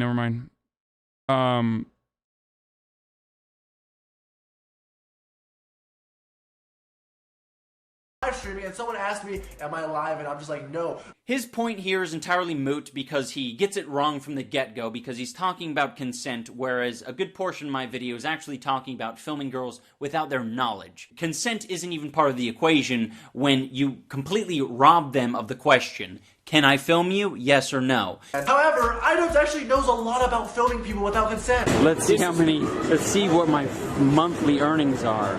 Oh, over a fucking million? Hell yeah. As if me filming you at VidCon while you're checking your Social Blade numbers is at all comparable to you, N-word warning again?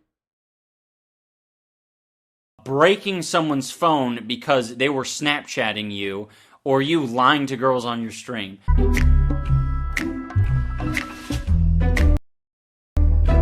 Yo, right, Rice? What? Are you really criticizing me for making a parody? I was gonna explain my lyrics regardless. No. You see, a parody might... You see how Ricegum took something from you out of context and said that if you don't want to call the cops ever, and that you said if a woman was raped, you should never call the cops? Yeah, I think Ricegum is probably the only person dumber than the members of the community that fucking spread that shit around, despite the fact that I've like literally gotten them to admit that they were completely taking that out of context, and that's not what I believe in. So, you know, have fun with that, I think. Might involve some comedy in there somewhere.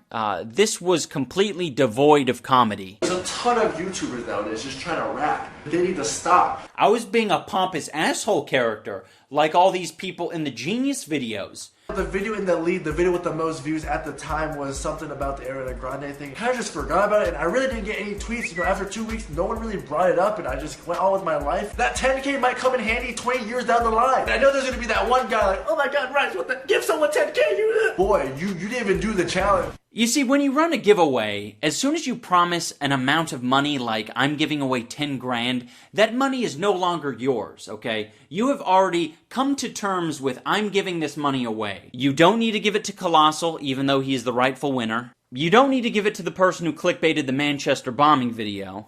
What you absolutely need to do is donate it to charity. So I've included 2 links down below, one to the Manchester Bombing Fund and one to the most recent Las Vegas shooting. So I think both of those are very appropriate, whichever one you happen to choose. Show some sort of verification on Twitter. Don't make a fucking video about it. I'm sick of this, man. All this ghostwriter stuff was allegations. Like, there were no proof of... Like, people keep trying to take away credit from me. It wasn't just him sending me shit. Like, I was sending bars, he was sending bars back and forth. I just want someone to look over and help me. Like, I feel like it would be a better song that way type shit. I mean, I dropped a lot of, like, diss tracks, so he got compensated for his time. I saw iDubbbz do this where he filmed himself, like, writing the song, and I mean, it's a good idea. I mean, it could clear up all the ghostwriter stuff.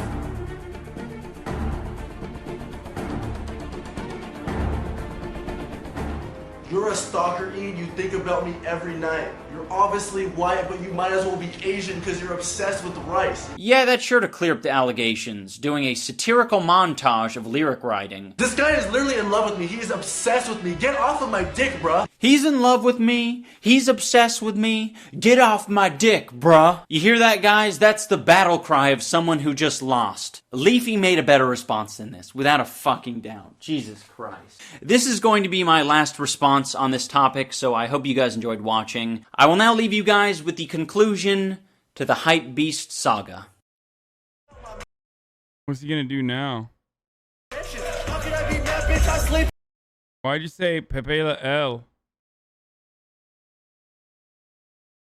In a mansion, try to hold me back, but I keep on advancing when I'm looking at his hand. That shit's so gigantic. I'm coming still, bitch, my pockets fill 100 bills. I'm in the hills, bitch, my soul just did 100 mil. They're telling me to stop flexing, but I'm standing still. I read it up all of a sudden, bitches wanna chill. Hey, you done closed out your little cage. You got a room, but I can tell that you a little gay. Somebody stop the school shooter, he'll look filled with rage. Speak up my name, little bitch, I put you in the grave. In the grave, I see stars like I'm KO. Bitches chase me, I don't got no time to chase. He said he looks like a school shooter. For the song I was gonna make.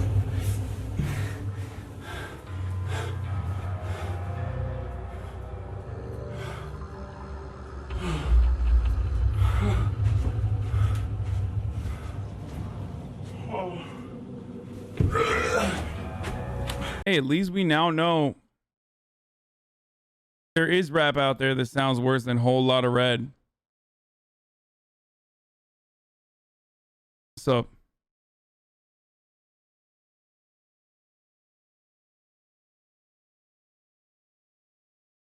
I just wanted to say that to just really fucking just trigger people. More disturbing than your murder reacts. Worst take ever, ban me. You're white, shut up.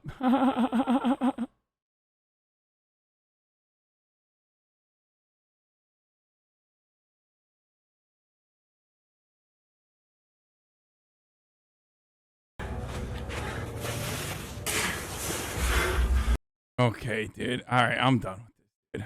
Fucking Jesus Christ. All right, it's time for murder, dude. That was a colossal waste of time, honestly. There's a YouTube murderer, Randy Stair. I don't know what the deal is with this guy. I'm a little worried. I don't know how much fucking blood is in this. You needed to finish? No, I don't care. I don't want to watch it. I'm done. I want to watch. Sent 1,600 texts.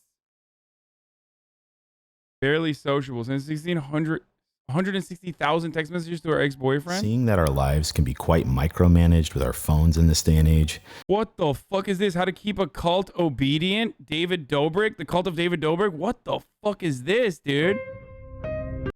What? This is crazy.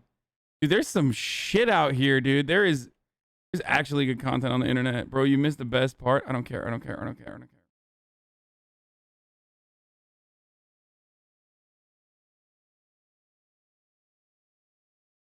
We do be eating good tonight. That's for sure. Woo!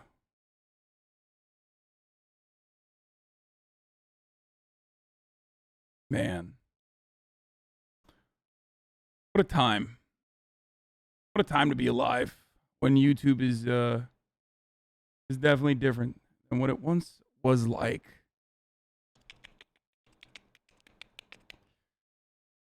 Ay, ay, ay. Okay. You're Turkish, not white. Playboy Cardi influences your whole style, you 30-year-old male emo boy.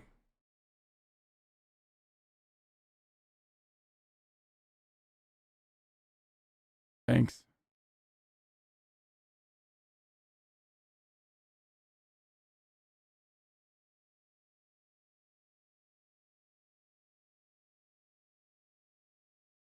I don't know if we can watch this because I feel like this is going to have blood in it, no?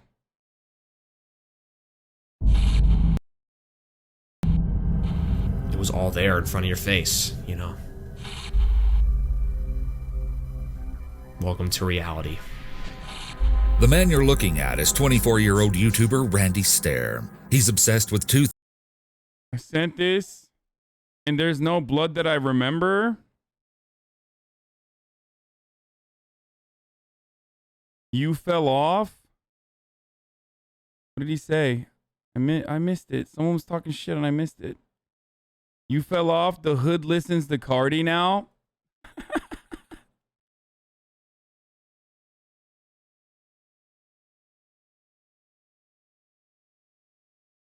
That Cardi comment triggered.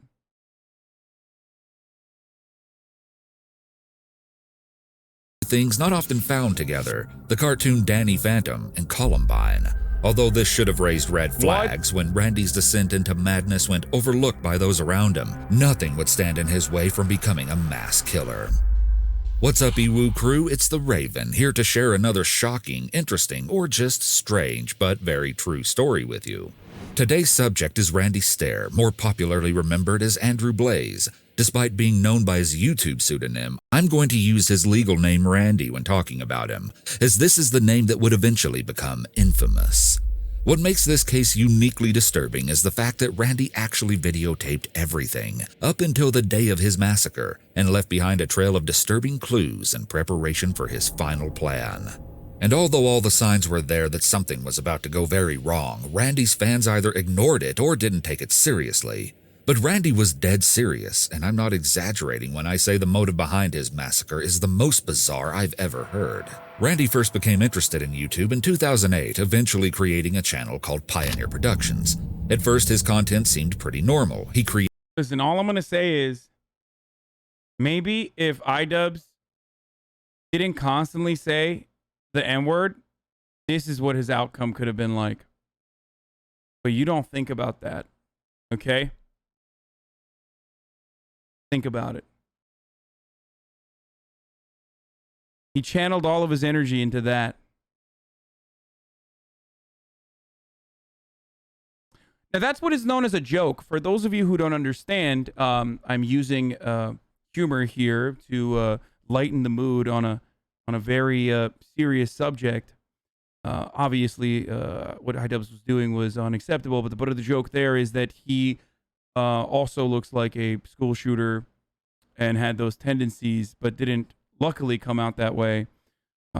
So that's I think that was pretty good. So I just wanted to, point that out and explain the joke every single time in an effort not to frustrate you because, as you know, as everybody knows, leftists are never allowed to have fun.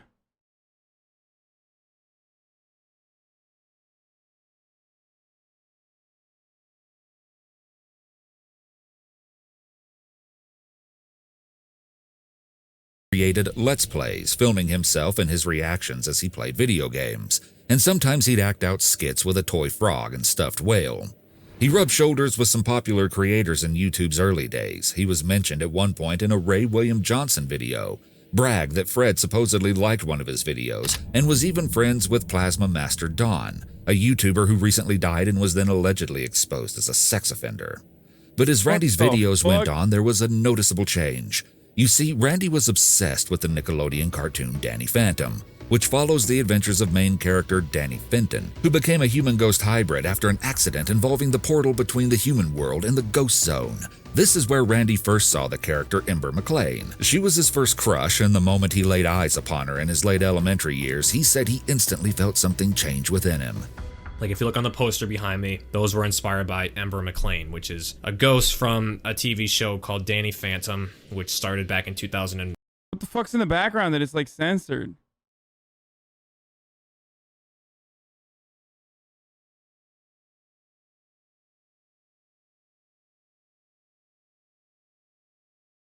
Scenes from the show, sex toys, Rule 34. You can't just blast Rule 34, dude. Are you kidding me? No shot.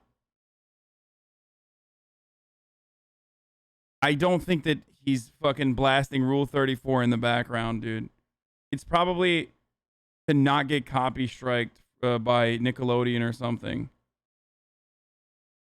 Nickelodeon copyright, right? Yeah, I can see that being the reason.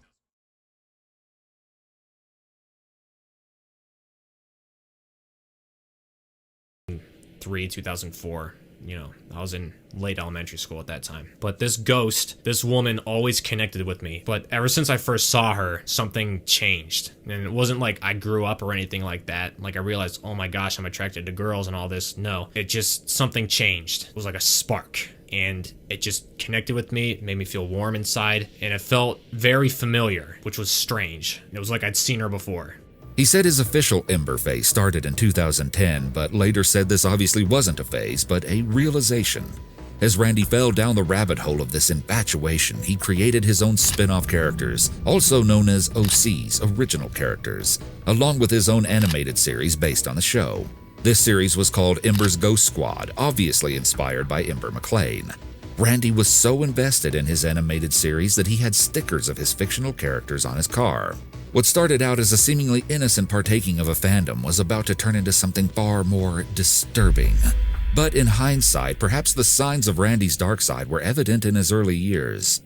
As a child, Randy was described as shy. He desperately wanted friends and began struggling with thoughts of death in elementary school, fantasizing that he'd board a plane and it would crash so it would be an insta-death. Death was even a reoccurring theme in the games Randy would play as a child, making the childhood videos he'd upload all the more eerie to look back on. So why don't you do? It's not that easy. I can't suffer, not just me, but all the people who made me suffer. Why do you want to die so much? It's good to be living. No, it's not. His loneliness would follow him into high school. Though he described having a few friends, he never had a girlfriend or went on a date. It was during this time that Randy seemed to start crying out for help through attention-seeking behavior, such as writing stories in class where the characters would die horrible and gruesome deaths. He couldn't believe his teachers didn't care. I must have wrote like 4 or 5 stories where the character got killed at the end, and I actually turned these in as assignments, and I never got like any like weird looks from the teacher or anything. She was a nice teacher and everything, really great. Yeah, the teacher never like felt concerned or anything. I just remember not getting any feedback in terms of that, so I don't know what she was thinking, but... Soon enough, Randy started investing more time into Pioneer Productions, and it wasn't long before YouTube became his passion in life. He eventually decided to dedicate all his time to his channel. It was during this time that Randy seemed to get more and more isolated. He was almost always alone in his videos. Something inside Randy would begin to break in his late high school years as he prepared to enter the real world. He began getting poor grades as he neared graduation, and he hated his job working at the Wise supermarket. And high school, I was that typical jaded teenager, you know, just don't want to be here, don't want to do anything. I'm bored with my life, I don't know what to do, I don't know where to go. You know, the typical teenage drama you deal with. And having no clue what he wanted to do with his life, he started to go down a dark path, fantasizing about setting himself on fire like the cartoon character Ember and taking his own life. And something would happen to Randy that would change him forever. One of his brother's friends, Tom, died in a car crash. Tom Lynch. He was in my brother's grade. He's a grade below me, but I've had a class with him before and whatnot, so I knew him. And he died on his way to school in the morning. Crashed into a tree. Smashed into a tree. Dead on arrival at the hospital. And that was the first time I got messed up. That messed me up.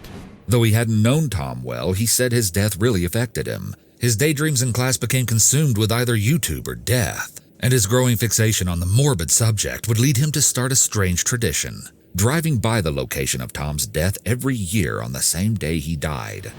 When I'm not thinking about YouTube or my family or what I love, I'm always thinking about what happens after you die. I want to do everything I possibly can in life before I'm dead. And that's just a scary thought. It's like everything has to end sometime. I'll be dead one day. You'll be dead one day. It's not good to think about stuff like that. I know this is scary stuff, but it is just weird, and I think about it too much. Randy claimed to be struck by tragedy again after one of his newest friends, Matt, also suddenly died in a car accident.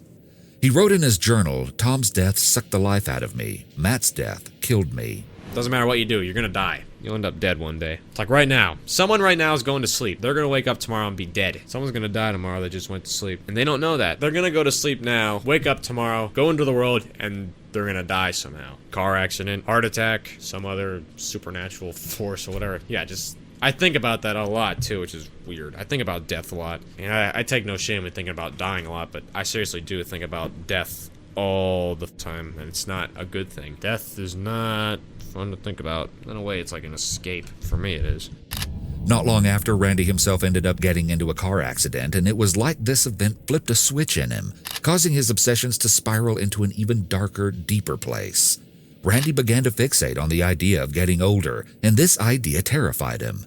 This fear would eventually warp into a disgust for older people, and Randy decided that living past the age of 30 was pointless. It was here that he decided he wanted to die young and soon. There would be no possible way I could live until I was 60-something. Not a chance in hell. Honestly, I don't know how people do it. I don't know how people get up every day and go to like a dead-end job, come home, do the same exact routine every day, every weekend. How do you honestly do that? I was never able to compute it in my head. How do you live on this planet for decades upon decades upon decades? I honestly don't know how you do it. At the same time, Randy was developing some other strange ideas involving the cartoon character Ember, writing in his journal, "I miss my cartoon-like form. Bodies in this dimension are tolerable, but they're nothing compared to that dimension." And that's when Ember came back into my life. It was in 2013. That was it. From that point forward, she never left my life again, ever. He became convinced that after he died, he would return to his true form, a ghost girl just like Ember, and that he'd live on with the fictional characters he'd created in Ember's Ghost Squad, or EGS. This was what Randy called his big realization, that he didn't belong here on Earth. He was actually a ghost girl, and the only way he could return to what he was truly supposed to be was by dying. During this time, he also began struggling with his gender identity, leading him to experiment with wearing bras. I guess what it came down to was I felt like I was like transgender or something. Like I felt like a woman the whole time, which spiritually, I'm a woman. I'm a female soul. But I had to live in a man's body. Holy shit. This person was just like... This person was trans. And like probably had a fuckload of internalized like transphobia and so many other issues on top of that, right? That's crazy. When was this video made? This video is new. Holy fuck. I mean, listen, you can be trans, not realize it, and then also simultaneously have murderous fucking urges and be crazy separately. It has nothing to do with like being trans in general, but having internalized transphobia could be a factor in you going down like a wild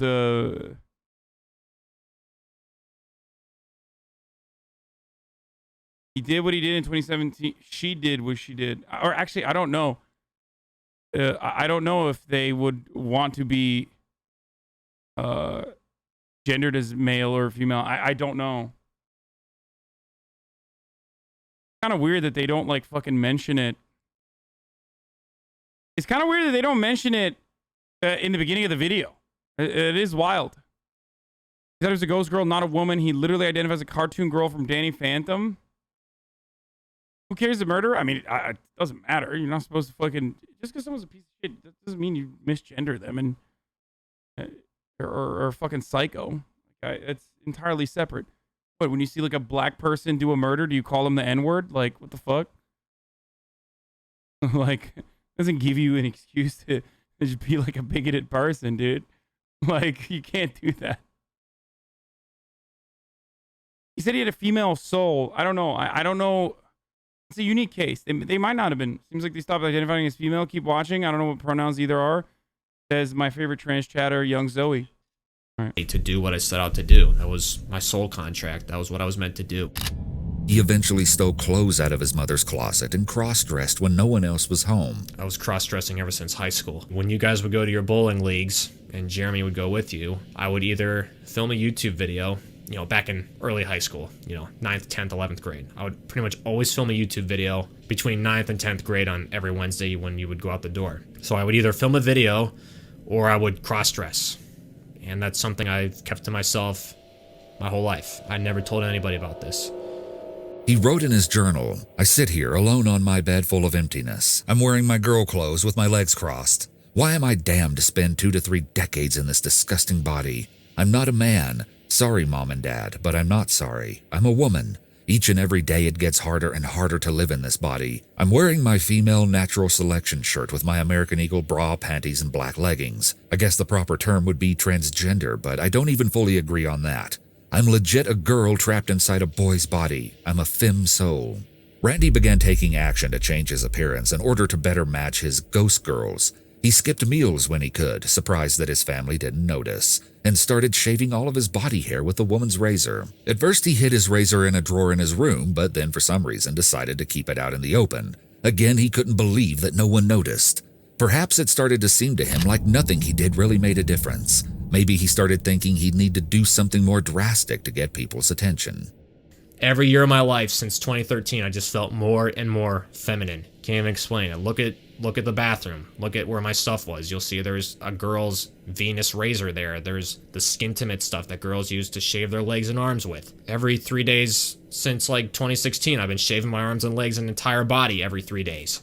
It's just one thing I'll say is like that white stain on the floor, like that splotch you'll see on my carpet. That was an Ember thing. I wanted to make my skin as white as possible to look like her. I wanted it to be completely white, so I bought this body paint, which was like, I don't even know what it was. It was like latex that like, it becomes like glued to your skin and you gotta peel it off. And it got on the carpet and then it got freaking in my body hair, which like almost never came out at the time. What little body hair I had at the time anyways, but that stuff never came off. It's funny. Yeah, you're over there sleeping and here I am at 3 in the morning covering myself in this latex. Randy's inner turmoil was far from over, and although his passion for Ember would continue to intensify, it wasn't long before he was forming a new obsession, the Columbine High School massacre. He began frequently posting on a Columbine forum and participating in different threads, even a thread for sharing Eric Harris and Dylan Klebold memes. One post that caught his attention read, I know the students finished the 1999 school year at a nearby school, but I was wondering if they still had to complete their final exams. What about exams for the injured? It'd be so mean to make Patrick take them after he got out of the hospital. Randy replied, I never thought about that, ha ha ha. Tests had to be the last thing on the surviving victims' minds. To me, Randy just seemed like one of those people who, when he's interested in something, he dives in headfirst with an almost uncanny hyperfixation. But unfortunately, none of his obsessions were healthy. Yeah, I mean, listen, I think that this person probably has a lot, I mean, not probably, clearly has a lot of issues, but it almost feels like mental health and a support system could have literally prevented whatever murder that they engage in. I have no idea. In a lot of instances, that is usually the case. But sometimes we watch murderers and we're like, dude, what the fuck? Like yesterday, the guy from yesterday who was just like deeply addicted to e-girls, right? Like that dude had a support system, right? That dude had people that were like there to help him, tried to reach out, tried to help him, tried to change his behavior, try to see him, and he still was like, nah, fuck that. I'm literally gonna murder all of you. This person, on the other hand, I feel like does not have that same kind of support system. It doesn't feel like they do. And also on top of that, like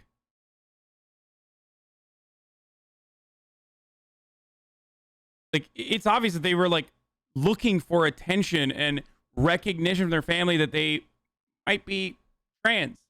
They bring it up multiple times. You know what I mean? Like, it's clear. It doesn't justify the murder. Don't get me wrong. It's just that, like, it's so sad when some of these instances, like, where you can see how the other person could have been, other person is like a victim of their own circumstances as well. And now Randy was starting to get ideas. He was also starting to feel increasingly lost in life. During a live stream from 2014, 3 years before his plan, Randy suddenly announced to the dismay of his fans that he wouldn't be around much longer and would probably be leaving YouTube for reasons he couldn't state. Not leaving right this second. It could be a year, it could be a little bit longer than that. I don't have anything set in stone or anything like that. There's multiple reasons for it. I don't know, I don't really know what to say. It's just like, I'm leaving in like a year. He ranted about how his YouTube channel was all he ever wanted to do, and how graduating from college for mass communications was a waste of 3 years, because it was a field he said he would never enter. He had his passion for YouTube, but after working at it for 6 years, he was sure he had failed. Having to accept this and figure out a different way to earn money seemed quite difficult for him. You know, it's like, it's not really, YouTube's not a job or anything like that, but it really is like I have 2 different jobs in my life and having to balance each one. The one I care about most is YouTube, but it's not a job. And that's literally all my time goes into the YouTube channel. I just can't deal with everything anymore. He also talked about how much he hated his job at the supermarket, but he had to keep it for the money. Supermarket for 4 years. I'm about to set the place on fire. Right now, that's my only source of income, and I'm not making a lot. I wish I could just do this forever. I wish I could just interact with viewers, do videos, but life doesn't allow that. He also alluded to something extremely telling. There's so much more than just like real life problems. There's other stuff too, that just what's in my head of what I want to do, and just things I don't want to say publicly because it would hurt a lot of people. But somehow, even after this pessimistic live stream, Randy said that 2014 ended up being one of his best years, and so he held off on planning the grand escape from his human body. However, it wasn't long until he began to feel dissatisfied with life once again, and in 2017 he decided it was time. But before he could do anything, he wanted to finish off the EGS animation project he'd been working on. That, and he needed a weapon.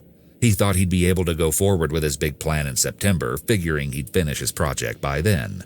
He tried to figure out a way he could decide the date based on coding the letters EGS, E being 5, G being 7, and S being 19, placing his big plan for 5/7/19.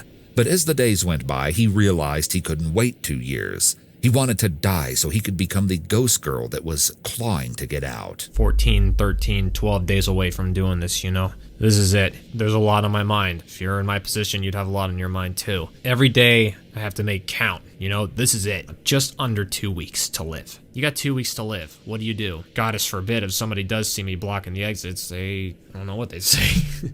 I don't know what I'd say. Tired of the same old routine. Tired of everything but my girls. That's really it. In the meantime, Randy began filming a set of tapes for his parents to view after his death, planning to post them online just before he struck. He ranted in his journal about how much he hated humanity and how he was a self-described narcissist who enjoyed watching the tapes of himself over and over again.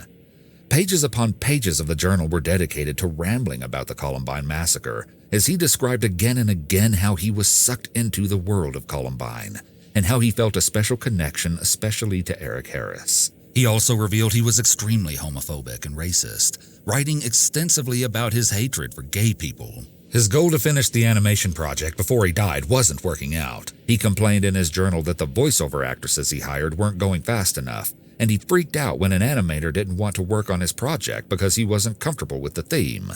See, Randy's animation project was called the Westboro High Massacre, so all things considered, it's weird enough that he found anyone comfortable to even voice act for it. Still don't have it. I sent the script in March. It's June 2nd. Where's my voiceovers, Laura, that I paid for? Where are they? Better have that voiceover by Monday, Laura. You're dead. Makes you feel like you don't even matter. Remember that when you work with people in the future. Because I expected to have this months ago. At least say what's going on so I know. It makes you feel like you don't matter. What the ever. People are worthless sacks of Nobody cares until you're dead. It's the sad truth of life. Watch all my social medias. I can't believe he's dead. I'm so sad. I loved his videos. You haven't seen jack on my social media since. And after this happens, people will be like, man, I wish I would have talked to them more. Well, too late. It's always what happened with my fan base. As much as I love my fans, no one said jack to me until I said something big. Like, oh, I'm leaving. If nothing major was happening, it was like I didn't even exist. What the ever. I swear to goddess. People can say they cared about me all they want. You didn't show it. But I was subscribed to you for years. Who cares? You never said anything. People say they care. I don't care. It's too late now. But eventually, everything fell apart with the people he was working with. His project was stuck, and he decided he'd had enough, that he couldn't wait any longer. He purchased 2 shotguns, writing in his journal, "You were a fool to trust me with that shotgun. Oh, mother, if only you realize you just signed my death warrant by taking me to that gun shop." That just happened. That just fucking happened. Oh my goddess. Oh my goddess. I am armed. I am armed. I got it. I got it. 2 Mossberg 500 shotguns. My boss has been trying to get on day shift or second shift. He had an opportunity to get it, but the way things are looking, he's not gonna get it. So then also put me like on the clock here because it's like he's been trying to look for other places to work. The way I see it, I can just barely have enough time to do all this within 4 weeks. I want it to be the night of June 9th. I can't tell my parents that I have 2 shotguns now. They know I have the one, but then if they see that I have the exact same gun, but 2 inches shorter on the barrel, it'd be like, why do you need that? And that's when it starts to get into like personal stuff. Like, why do you need 2 shotguns? You're scaring me. Please don't start buying more guns. You know, I have all the pieces. I'm just waiting on getting some eyeliner. So far, it's been okay. I've gotten an occasional like, why are you obsessed with this Columbine? But other than that, virtually nothing. I don't think people would actually like think I would actually consider doing something like this. He took target practice videos in what appeared to be in his backyard with someone else holding the camera and filming him. It makes you wonder who exactly was filming him and how they couldn't have realized something was about to go very wrong. Especially... That's the South, dude.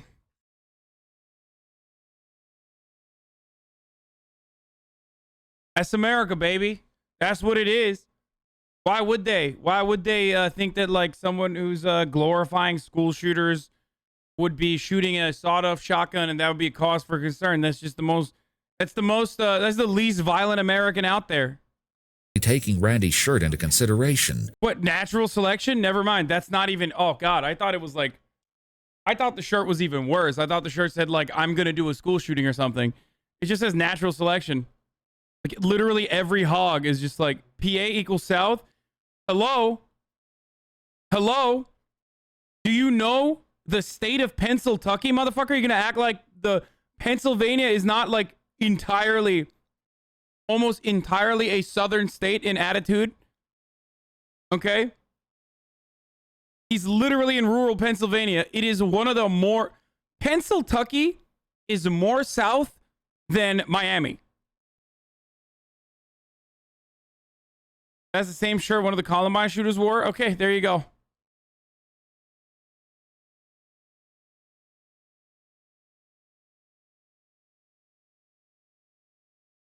the same shirt Eric Harris wore on the day of the Columbine massacre. Should I hit the button? What happened next is almost unbelievable.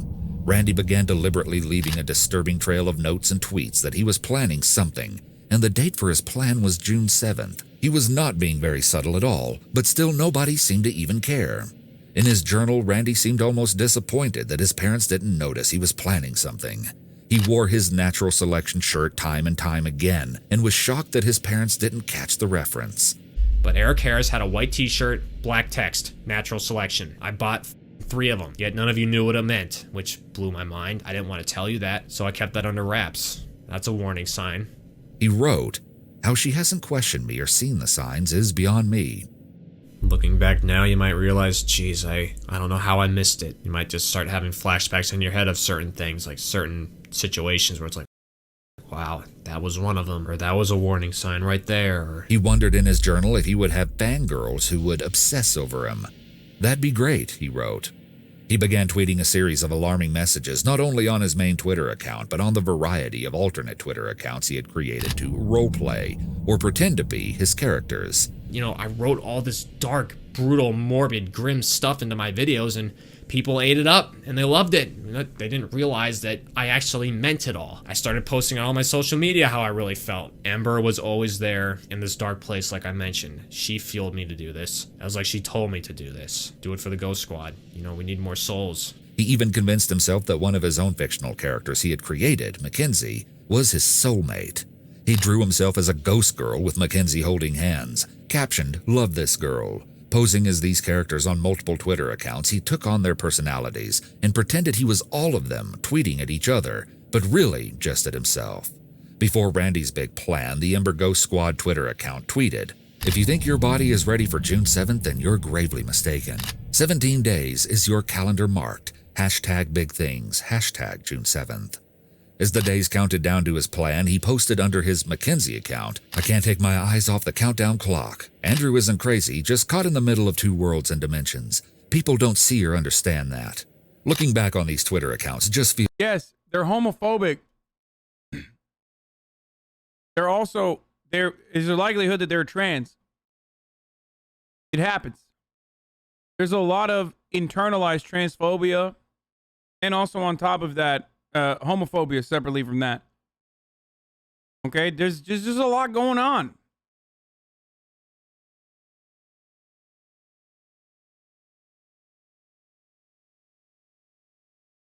Vibe check is there's no vibe check here. This is like all broken. I mean vibe check number 1. They're a YouTuber. That's it. That's the automatic L. That's the automatic vibe check failure. It would have been worse if they were streaming on Twitch, but like, you know.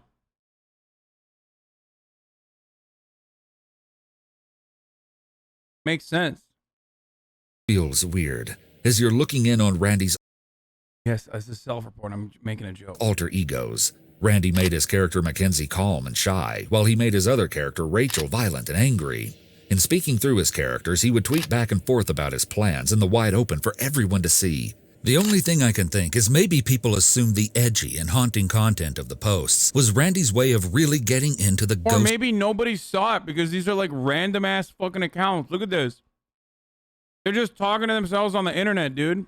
...themed characters. But to him, the fun and games, the pretending, had ended a long time ago. What might be most notable about his accounts is his character Rachel's clear obsession with Columbine. Clearly, his 2 worlds were now inextricably intertwined. At this point... I don't even know if they're trans or if they just have, schizophrenic, multiple personalities. You know what I mean? It could be both, but it unironically feels like they have multiple personalities and are schizophrenic, definitely narcissistic.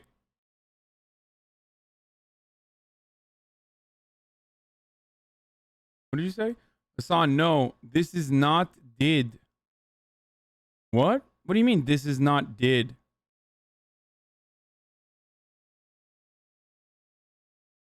Not how that works? No, I'm saying because, like,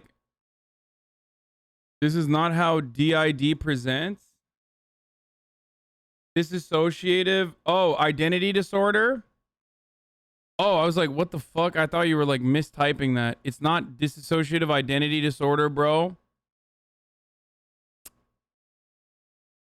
Did is multiple personalities.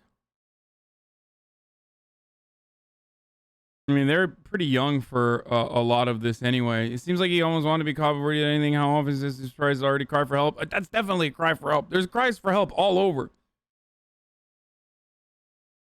Most of what chat knows, DID is false info from TikTok, so...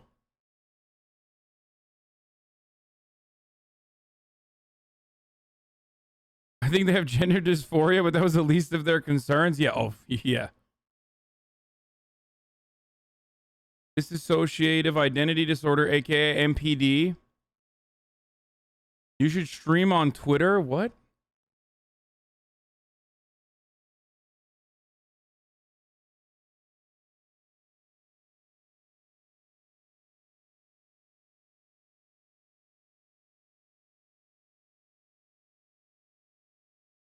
$100,000 real comments in the chat, and you focus on the spelling mistake comments. You're an idiot. No, I thought that was I thought they were writing it in a was a mistake. Dissociative identity disorder, previously known as multiple personality disorder, is different from schizo. The reason why I say that is because it's like they're playing characters, like multiple characters in their head, about how they have different personalities with each character. One of them is more violent, the other one's whatever, you know what I mean? Feel me? Point, Randy was completely lost in his fictional world and convinced that he would die and come back as one of his characters. It was his own fantasy that would spell his doom. And as his social media antics continued and time slowly ran out, it should have been obvious to anyone following his Twitter accounts that something was very wrong. Here's where things get chilling. Randy wanted to go out with a bang, and in a sickening twist, he decided it would all come down to a coin flip. Whether he would commit a massacre at home or at the supermarket where he worked the night shift. And this is what happened. Okay, so here's the deal. Oh my god. Got a 1983 quarter right here. You believe in fate? Here's the fate test. I'm gonna flip this 3 times, or the best out of 3 rather. And if it's heads, I'll do it here. If it's tails, supermarket.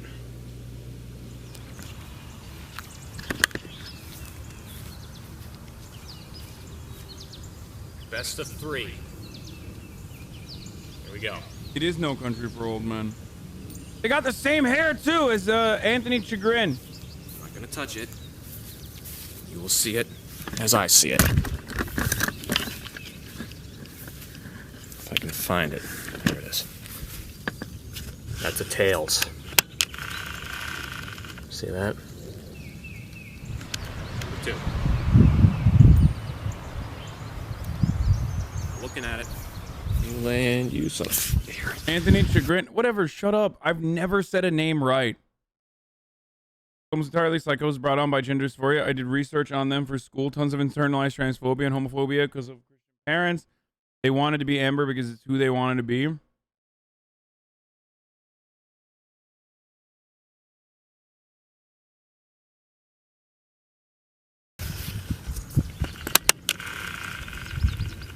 Heads.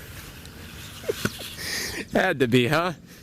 Have to have it come down to the very last coin flip. Okay, this is it. For all the marbles. Except we're playing for like... This is not how we should officially be kicking off White Boy Summer on motherfucking 4th of July weekend. I'm sorry. Oh, chat will really say anything. And sometimes anything can be beautiful, okay? That was a beautiful way to cut through the tension. Thank you.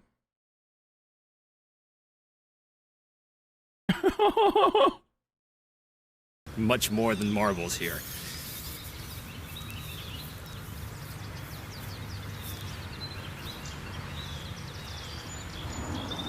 I can't believe I'm having this come down to a coin flip. They say marbles? The flip of a coin. Here it goes. With a lot of killers like this, there's something weirdly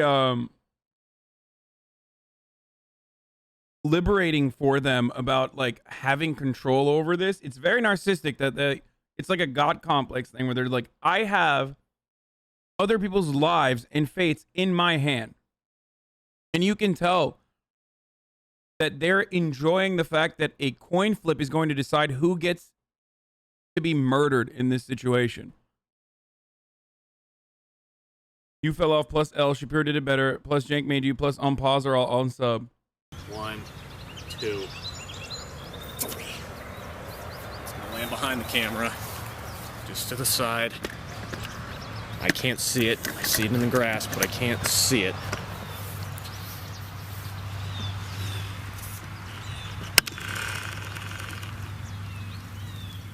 Tails. I forgot which one that meant. Is a tails, folks. Tails. They're not a very good storyteller. Like, they should be reinforcing which one that means. Which means there's going to be a loss of a human life, besides my own. Possibly more than one. That's fate for you. And just like that, it was decided with something as silly and trivial as the flip of a coin. The fates of innocent people were sealed, and they had no idea about any of it. Ready to die. Ready to go. 6 more nights, it'll all be over. You hear that? That's how quiet it's gonna be in my house for a week. I wanna know how everyone's gonna take this. How much they're gonna cry. How long are they gonna cry for? For all I know, this story could just be headlines one day around here and then be gone. It might not even become anything for all I know. He kind of talks to camera like a Twitch streamer. We should really check on Twitch streamers more often. Oh. Don't worry. That would mean that Twitch streamers have to go outside. So. On June 1st, 2017, Randy posted that he was going to need the help of his fans the next Wednesday night. Randy said he needed someone to record a brief live stream of him. I decided to broadcast it live on Facebook. I know something's going to end the stream. It's going to get cut short. I get reported, flagged, whatever. In his next message on June 2nd, Randy talks about the Westboro High Massacre video he made, which he promised would come out on June 7th.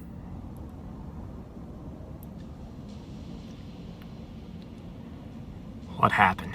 What the f happened, man? This is surreal right now, but I can't believe I'm saying this, but I think this is gonna be my last video. I don't know what will happen to my channels after this. I don't know what people are gonna think of me after this. It doesn't bother me, but just looking at everyone at the supermarket, the manager's coming in, just messing around, talking about this, and 4 more nights, your whole lives are gonna be turned upside down because of me. I'm gonna f your life up. I can't wait. I want that supermarket to be closed for like a month or go out of business. It's a crime scene. It's gonna be a crime scene. And then, I mean, I think the ultimate self-report always is manifesto. You write a manifesto, it's like automatically you should be put on a watch list. Okay? And no, I don't mean the Communist Manifesto.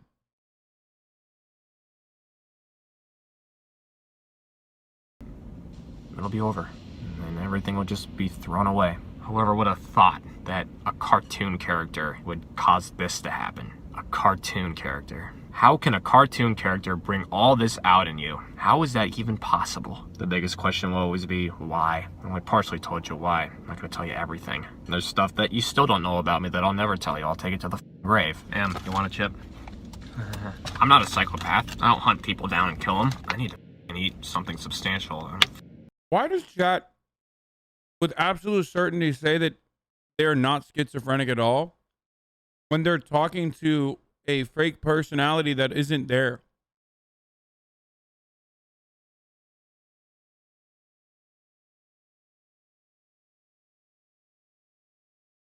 Like they're talking to M. No. Because that's not how schizophrenia works. Read the DSM. Dissociative identity disorder doesn't work like that. Isn't that Or having like because you can't diagnose someone by watching a video, Hasan, LMAO. Okay, well, I'm speculating and I don't know anything about psychology, okay? Dying here. Yeah, I mean, take away YouTube, I'm nothing. I mean, there's other dimensions out there besides Earth. There's gonna be a big eternal war. I will be laughing my white ghost female ass off when I get messages saying, you know, I help people get through dark times, or I change their life, you know, or my videos make them laugh their ass off or put a smile on their face. You know, that's all I ever really wanted deep down. It wasn't there in the beginning. Like in the beginning, I just wanted to be like, I wanted to get famous from it. That was pretty much it. But I was like Onision that had an actual decent fan base pretty much. Personally, I actually used to watch Onision back in oh my God. Mega self-report. 2009. I used to use his music in my videos, and I just sort of went, it's like, all right, he's making really weird that I don't care about. So, because he would cross-dress and I'm like, no thanks. Even though I cross-dress myself. It's kind of funny. Pretty similar with some things we view. I say really brutal shit on Twitter sometimes, but people support it sometimes. It blows my mind. It's like, cool. It's a man's world. Men. Women are better. I'm gonna miss you guys. I really am. My emotions just aren't what they used to be. Yet the most random thing in the world. Most normal Onision fan. Stop. I mean, it's wild that like someone who is a psychopathic murderer is like, fuck, man, Onision, kind of cringe. Yeah, I know I'm about to do a murder in 4 days, but at Onision, very cringe. It can make me cry, but things that are supposed to make you cry, they don't. Let It Go and Frozen made me cry. A lot. Not just once, numerous of times. Like almost every time I'd watch the movie. Why are they so mad about this? The movie like 20 times. Life's real short. Sometimes it feels like an eternity, but life's so damn short. And look at me, it's like I blinked and I was 24 and a half. And I'll die 24 and a half.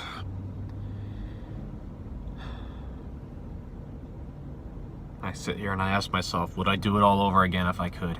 I'm gonna be dead before next week ends. I'll be dead. Legit dead. This is it. So, okay, I'll miss you guys. I'll miss you a lot. Some of you, maybe I'll see you on the other side. And this is Andrew Blaze, signing off for the last time. Enjoy the rest of your lives. Andrew, out. And then... Dude, don't tell me they filmed it, like, the entire thing. Are you fucking kidding me? Okay, 2950, let me just close...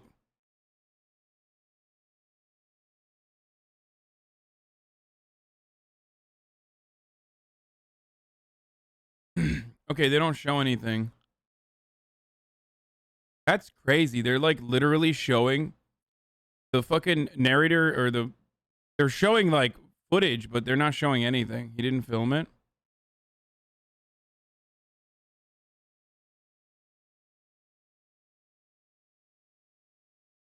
There's a lot of other weird shit in here though. He took a strange and eerie video of the Wise Market grocery store, the place he worked for 7 years, and the same place that would later become a crime scene. In this video, it seems he's scoping around the store and checking all the exit I'm looking for blood, chat, chill. points, and it's incredibly haunting to watch, knowing what would happen just 1 day later. On the night of June 7th, just hours before the horror that was about to unfold, Randy posted his final video to YouTube.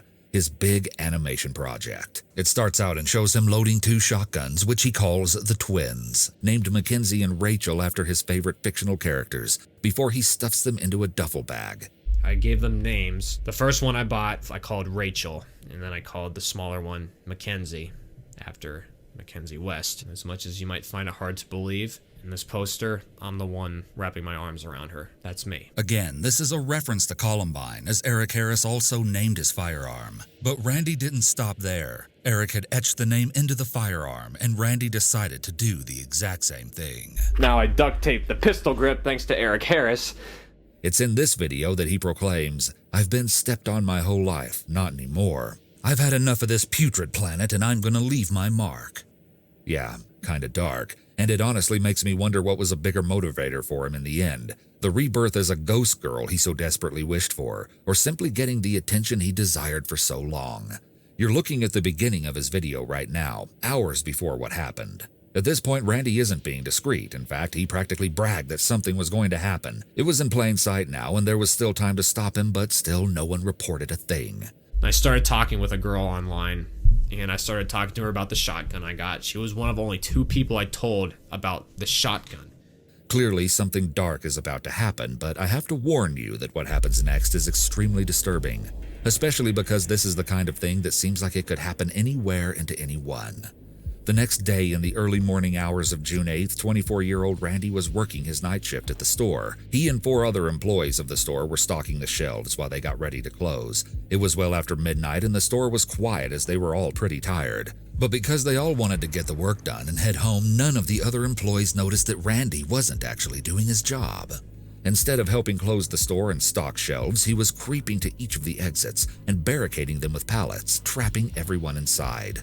This calm and calculated preparation is especially chilling to me because there were so many chances to second-guess the plan and turn back before it was too late. Randy took none of them. He casually walks to the emergency exit and pushes a pallet in front of the door before he goes back to cleaning up the store. When he pauses again, none of his co-workers think anything of it, especially because Randy is on his phone. What no one knew was that Randy was sending out a few different videos and posts, which were all detailed plans of the disturbing thing he was going to do next. On one of his Twitter accounts, he uploaded videos called Journal, Digital Set, and most concerningly, one called Suicide Tapes.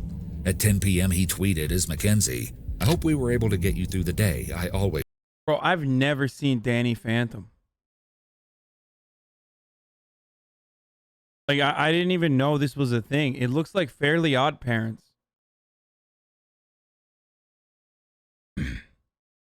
I thought it was like an offshoot of like Fairly Odd Parent or Godparents. Is that what the fucking... Don't, it will fuck you up, man. Wait, what? Really? It's made by the Fairly Odd Parents.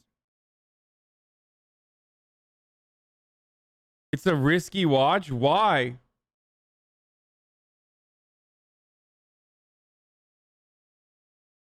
If you look at the Ember music video, every comment is about this dude. Say goodbyes, but it's more like, "See you later. Thank you, Mackenzie." Just before 1 a.m., right before the massacre, he tweeted as Rachel, "Me and Andrew are going to give the world a little insight as to what really lurks around in the shadows of your everyday lives."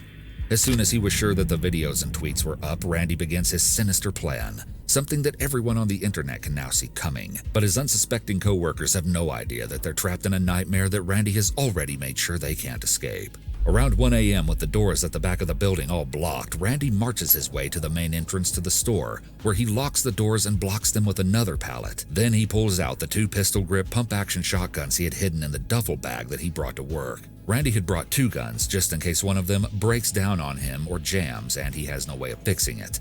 As you'll see, Randy has taken great care to ensure that everything will go according to his gruesome plan.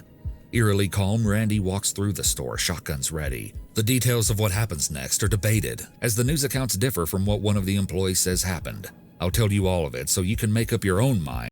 All the replies to the tweets are like, the Mad Lad actually did it and shit, by the way. Yeah, that's like 2017 internet, where every fucking psycho on 4chan fetishized and also celebrated like death and destruction. That's how horrible people's lives are. That's crazy, man. You gotta be a real fucking freak to be like, oh, it's so sick that it's happening. You know what I mean? Just like the people who protest the ad breaks at the top of the hour. Like, gotta happen. Just a part of the fucking stream, you know? I mean, there is a way to also avoid them if you'd like to. You can subscribe for $5 or for free with a Twitch Prime. Or you can use an ad block, or you can use a VPN if the ad block works. I don't know. There are ways to avoid them. If you want an ad-free broadcasting experience, here's the ad break now.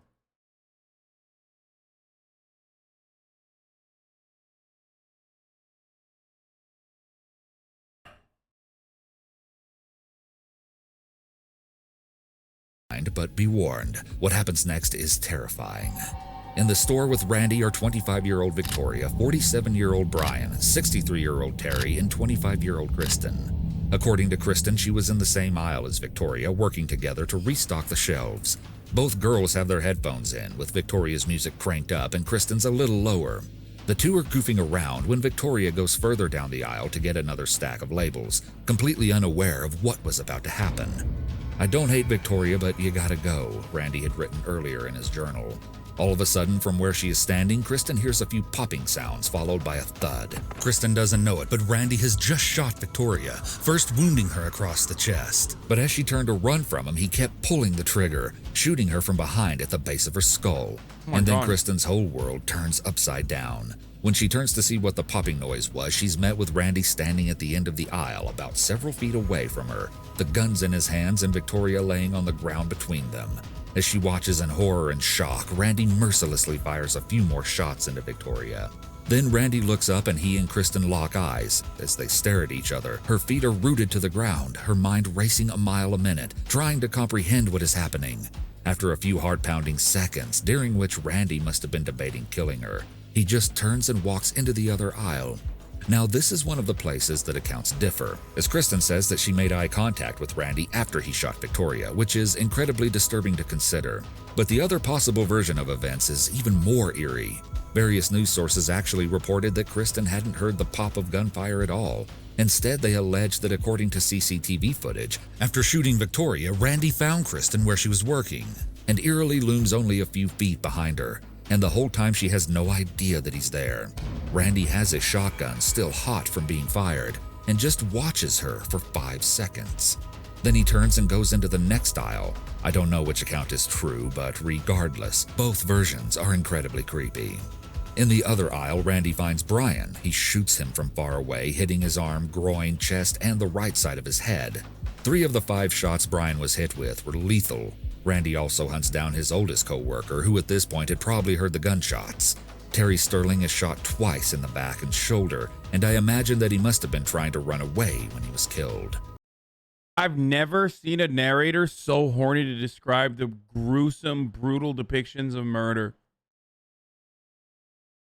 It's like, I hate to say this, but dial it back a little bit, buddy. Oh my God, dude. I can hear his erection from here. The vibes are super fucked. According to Kristen, while this was happening, she still hadn't moved. She was frozen in fear, sure that what she had seen was a bad prank, because how could it actually have been real? When she finally makes herself move, she runs to check on Victoria where she isn't moving. She even tries to shake her a little to wake her up, but though Victoria still has a heartbeat, she's in a critical condition. Kristen realizes she has to go and get help. Because she doesn't know where Randy is in the store, she calls 911 on her phone while still in the aisle. What she didn't know was that it was sadly too late for any of her co-workers to be saved. She then runs to the self-scanners in the store, and as she does, she can hear even more gunshots. At the scanner, she can't see exactly where Randy is, a very dangerous and vulnerable position to be in. So to keep track of his location, she takes a risk and runs a little further. When she spots him and his back is turned, Kristen makes a break for the front door. Once there, she's able to reach past the pallet that Randy has blocked the exit with and finally unlock the door. But when she goes to push it open, her heart sinks. The door won't slide. Panicking, Kristen slams her shoulder into the door until it pops open, and she can run outside and into the parking lot. Even as a brief wave of relief floods over her, she knows she's not out of the woods yet. Her instincts are to run for a car, but when she sees Randy's vehicle, she decides to avoid it and keep running up a hill in order to hide behind a bush until help arrives. While Kristen is escaping, Randy is still inside finishing his plan. Though he's managed to shoot all of his co-workers except Kristen, he opens fire on some of the merchandise in the store, shattering glass all around him before he shoots at a few of the small portable propane tanks. He wants them to blow up to destroy the store and him with it, but they don't explode. Randy continues to randomly fire in the store before he Wait, why didn't they blow up? They weren't filled? That's a myth? Oh, wow. I always thought that like a full propane tank could blow up if you shot it.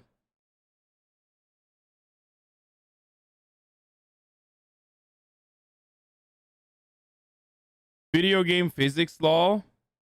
No, not like blow up in fire, but well, I guess like it could be fire.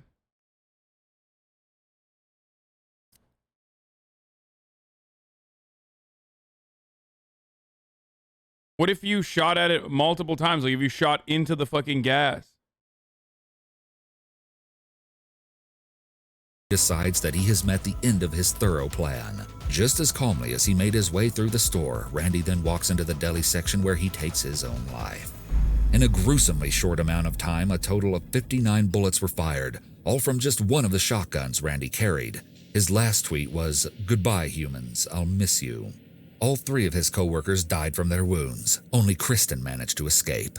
Even when talking about how she had fled the store, 2 likes, motherfucker, 2. Kristen still has no idea why Randy didn't shoot her, and so we may never know why he chose to spare her. But I think the fact that most of Randy's shootings were from farther away means that he was trying to distance himself from what he was doing. And after looking Kristen in the eyes, he couldn't bring himself to pull the trigger. After the chaos of the attack, investigators were trying to understand Randy's motive that night. So they searched his home where they found 7 boxes of 12-gauge shotgun ammunition, shooting goggles, ear protectors, and a shotgun buttstock. Police also ended up taking some of his notebooks with drawings and cartoons along with his computer as evidence. Together, these materials painted a clear picture for authorities, and digging deeper into his personal life reinforced that Randy was struggling with his gender identity and really documented his declining mental health. But the tapes he released that night, filmed over the past year planning the supermarket massacre, were the most telling, especially the strange details he focused on. You see, Randy was acutely concerned that his parents would throw away his posters after what happened, something that really shows how narcissistic he was. In the middle of planning a massacre, he was worried about his posters. One thing I honestly hope that you guys do, give these posters to fans. You know, this room was something special. You know, the posters completely border the room. It looks amazing in here. Nobody's room looks quite like mine does, if you really think about it. It's very unique. Yo, this motherfucker had 2 likes on his Goodbye Humans tweet. How many fans did they have at the time? Like, what are we talking about? Like, I feel like this person was just like a delusional psychopath who thought that they were like,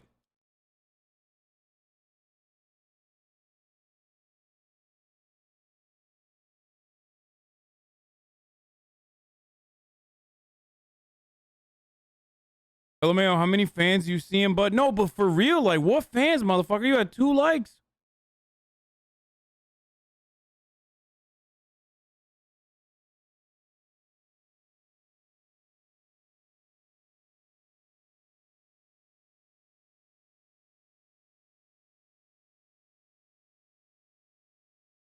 Okay, Ricegum. No, the reason why I'm bringing this up is because it feeds into their delusion. Do you understand? Like, they have an inflated sense of self that comes with, like, hyper narcissism. And that's what I'm trying to point out here. I mean, you'll have my phone and all that. You could just post on my social media. Would anyone want these, you know? And I autographed the back of them. I autographed the back of all of them. So, you know, they're worth something. But what's most clear in his tapes is how baffled Randy was that somehow no one took notice of the... It's kind of wild because, like, I don't think they had fans, bro. I think, like, they were just delusional and thought that they did. And it's ironic because, like, I don't think anybody's like, oh my God, I'm such a fan of Randy Stair. And I really want to buy their poster. You know what I mean? Like, no one knew. No one cares. I had no fucking clue. Like, so this pathetic piece of shit didn't actually end up getting their ultimate narcissistic desires fulfilled either. Like, I will forget about this tomorrow. It is irrelevant. I will never think about it ever again.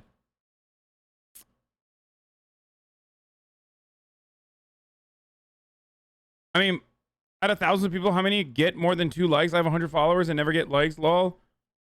Wait, really? I mean, I feel like if you have 100 followers, like, you get 1 like every now and then. The warning signs, especially his parents.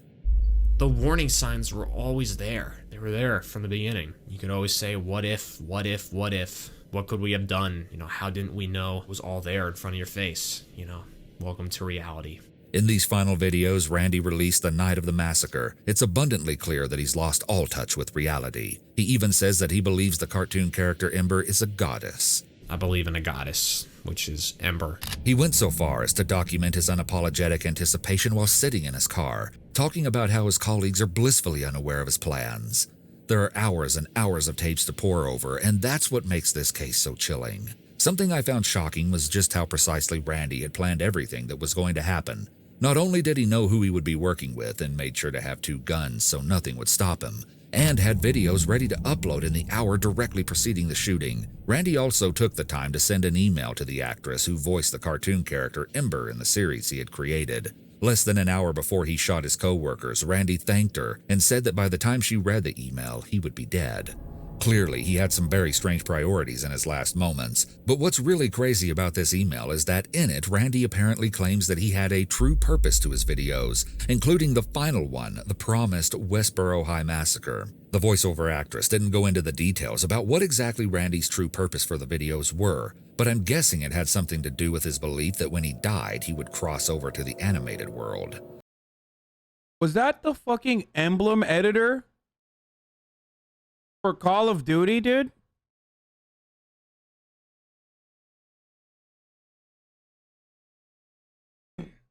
That's it, bro. That's it. Ban video games. No, just ban them. Fuck it. Just, you know, least murderous Call of Duty fan. Now, this may sound like the end of the story to you, but it isn't. And Randy didn't think it was the end either. Again, all of the videos that Randy uploaded just before he took his own life told his side of the story. The bio of his Twitter profile even said that he was speaking from before and beyond the grave. Watching his videos, I realized that they show a slow progression from the funny and goofy guy in his earlier videos into the monster who would show up on the night of the shooting. I actually found it really surreal to watch the Westboro High Massacre video myself. It starts with a swear-filled rant before it Yo, he sounds horny again, dude. Bro, someone needs to do a wellness check on the narrator, dude.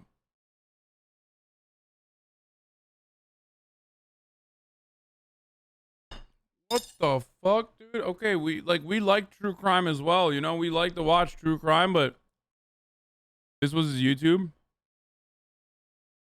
8,009. Come on. Are you serious?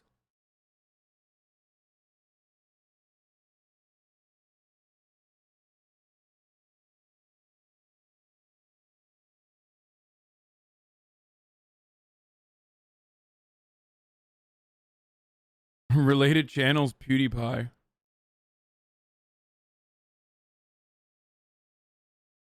Wait, what the fuck? 5 months ago?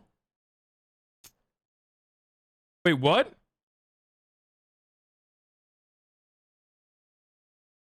Oh, because it's a time machine.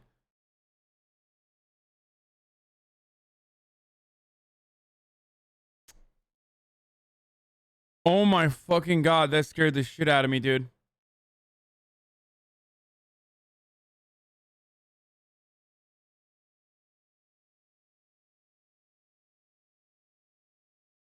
I thought maybe someone took over their fucking channel and was like running it or something. Can you watch videos in the time machine? No, right?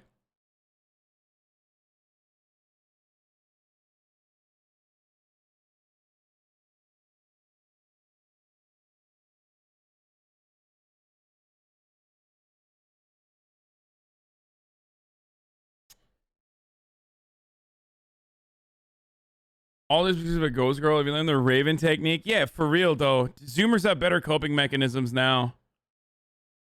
Honestly, it's not even a joke. Zoomers just fucking shift. If they stayed alive for like a couple more years, they could have been on TikTok learning how to shift into being like ghost mode in Danny Phantom universe. And then fucking crying about how shifting is actually really important. And it's definitely not daydreaming. And that's a very real reality. And I'm being ableist somehow.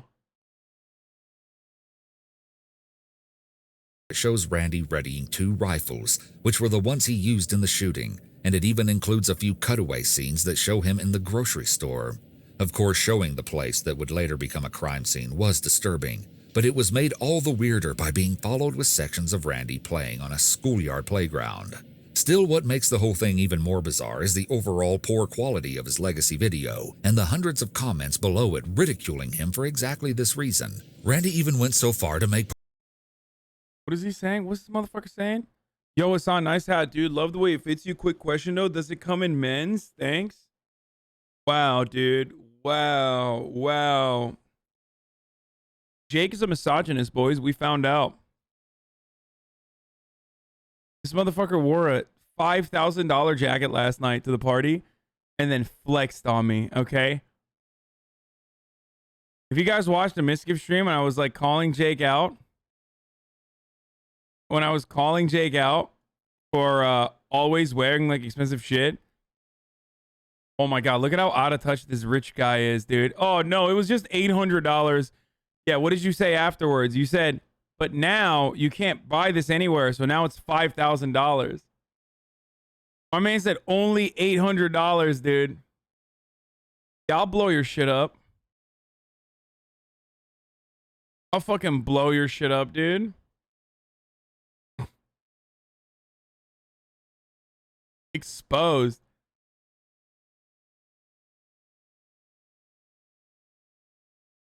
I was trying to fit in. Feels Rain Man. Yeah, I don't want to hear about it, okay?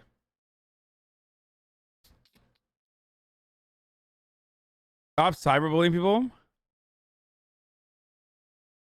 Jacket worth more than your car? Hey, fuck you. My car is worth.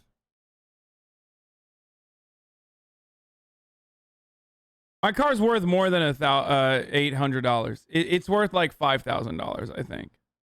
Like the Kelly Blue Book value of my 2011 Toyota Camry Sport is I think like $4,000. No shot. Yeah, it is. At least Jake didn't look like this. Good one. Oh, I did it. At least Jake didn't. At least Jakey Bakey didn't look like this, governor. Oh, it's me. I'm fucking Aiden.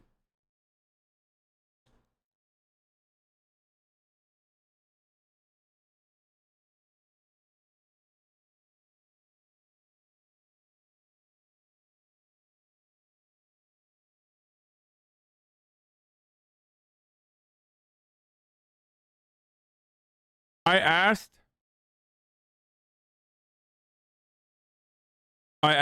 Noel if he thought this was a good idea. I wanna like connect with some fucking YouTube like car guy, and I want to soup up my Camry like just all the way. You know what I mean? For a YouTube video, just like matte black. You know, put like, you know, put kits on it, spoiler shit like that. Look up Donut Media. They're in LA. Yeah, I know. I want them to hook it up, dude.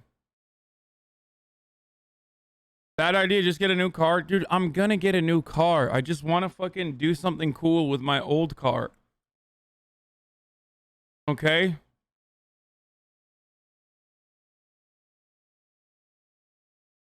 Fuck, man. Kelly Blue Book value for the Toyota Camry 2011 appraisal is between 4,000 to 11,000. Yeah, it's not 11. Mine is not 11,000. I've been in... The mileage is low, but I've been in a lot of... I've been in accidents and stuff.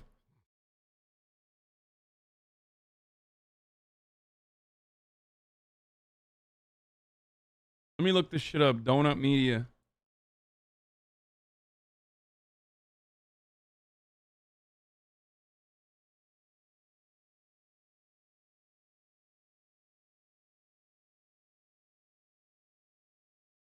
Are they chuds?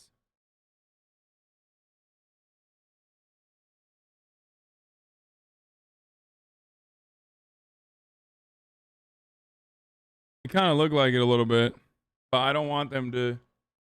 Let Will spray paint the car for you. Nah, just funny car dudes. Have a look at this. How the media fueled the riots in Australia over Muslim and Arab racism. What? No, dude, I don't want to watch that. What the fuck? They're liberals with leftist tendencies. Wait, really? Not chuds, just cringe. I just followed them.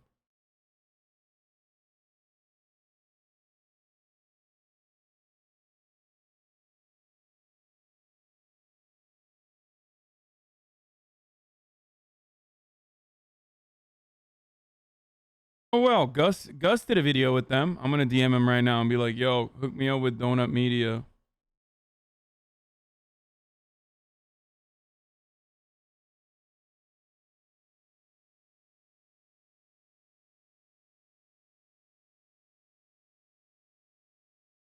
Go to West Coast Customs.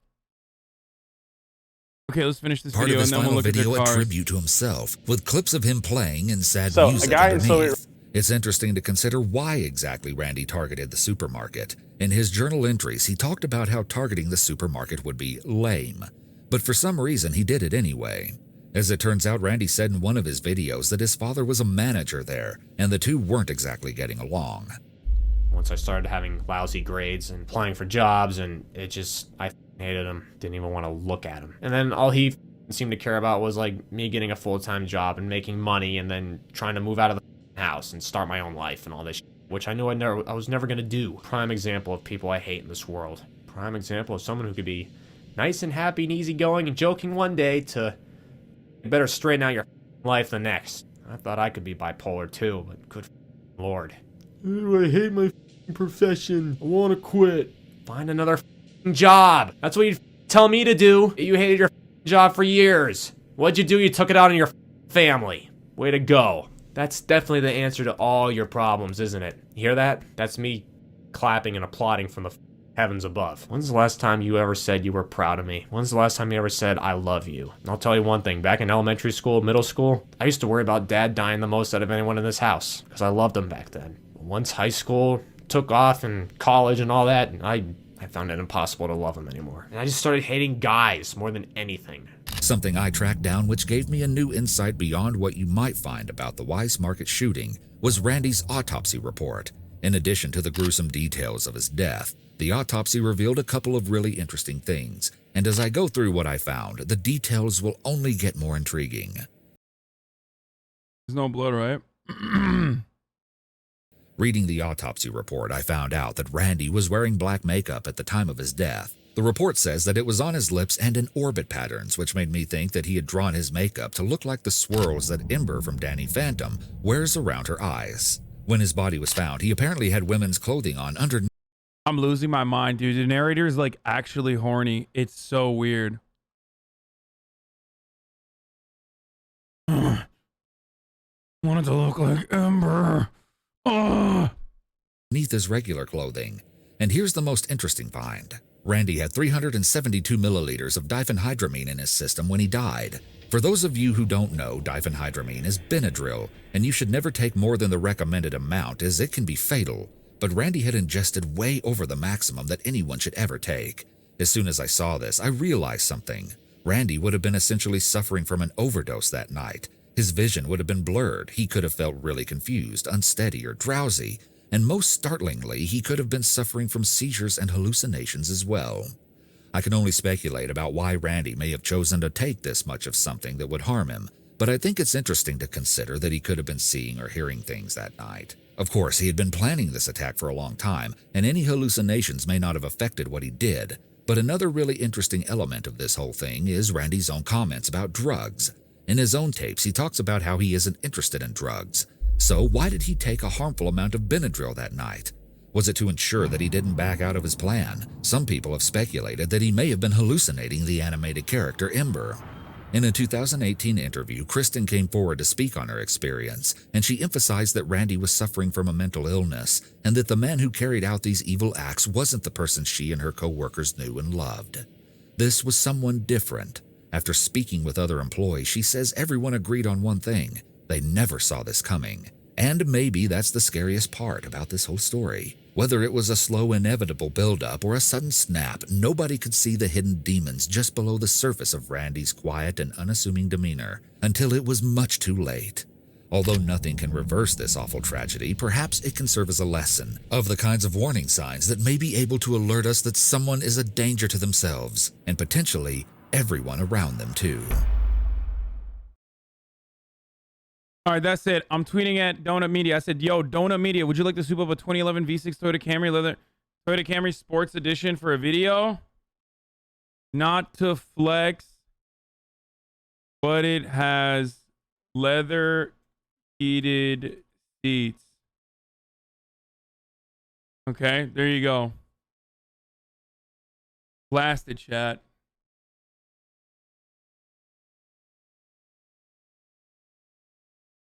I know I said not to flex, but I intended to flex.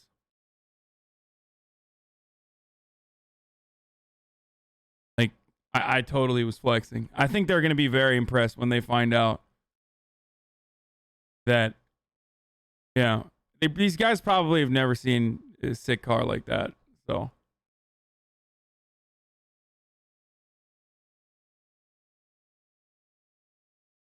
This was an interesting video. Okay, let's watch these guys. Why communists suck at making wants cars? to buy a car. He goes to the dealership. The dealer's like, hey, so you know there's a 10-year waiting list on these things, right? Like, all right, that's fine.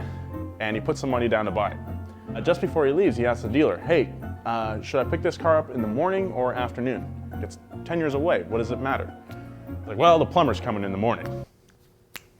We're used to competition. Every company wants to capitalize on the newest, fastest, and safest technology in order to appeal to us, the consumer.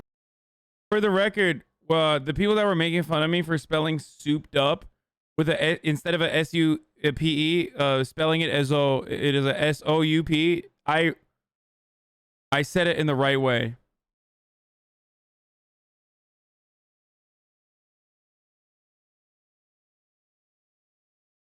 I'm right.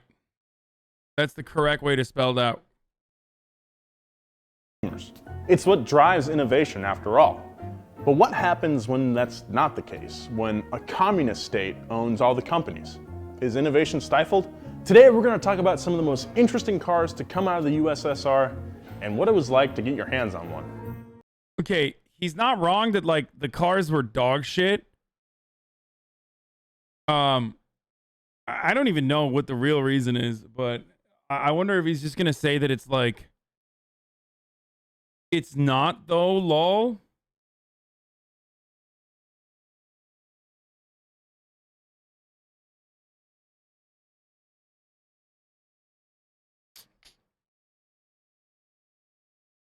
You really telling me that fucking USSR era vehicles were good? Like, they're not. But the irony, of course, is that like American vehicles at the same time were also dog shit. And yet we rarely ever think about that. Like, American vehicles are still dog shit for the most part.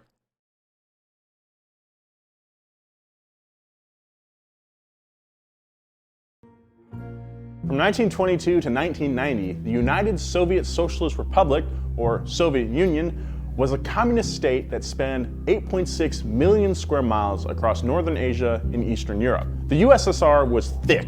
One of the first companies to be nationalized and start production of a purely Soviet vehicle under the USSR's watchful eye was AMO, otherwise known as Avtomobilnoye Moskovskoye Obshchestvo.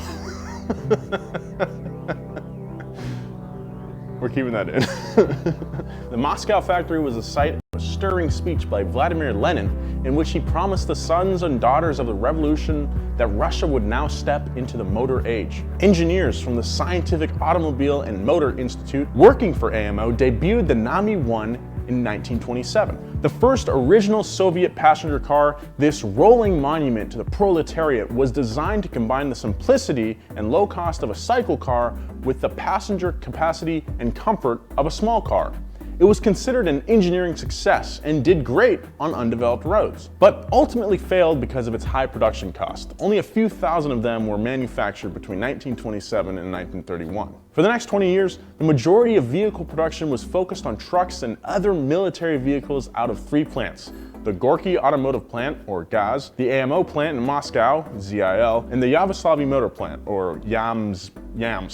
Manufacturing of all-wheel drive trucks continued through World War II. All in all, 417,000 heavy trucks were produced. In Soviet Russia, car designs you! Many Soviet Oh my god, that's so bad, dude. That's so cheese. Okay, look, it's 2018. They were... Soviet car models were basically just communist copies of... Look at the video's comment section. Nice music you have there. All of the people are equal, but some are more equal than others. As a Russian, I've never been that offended with something I completely agree with.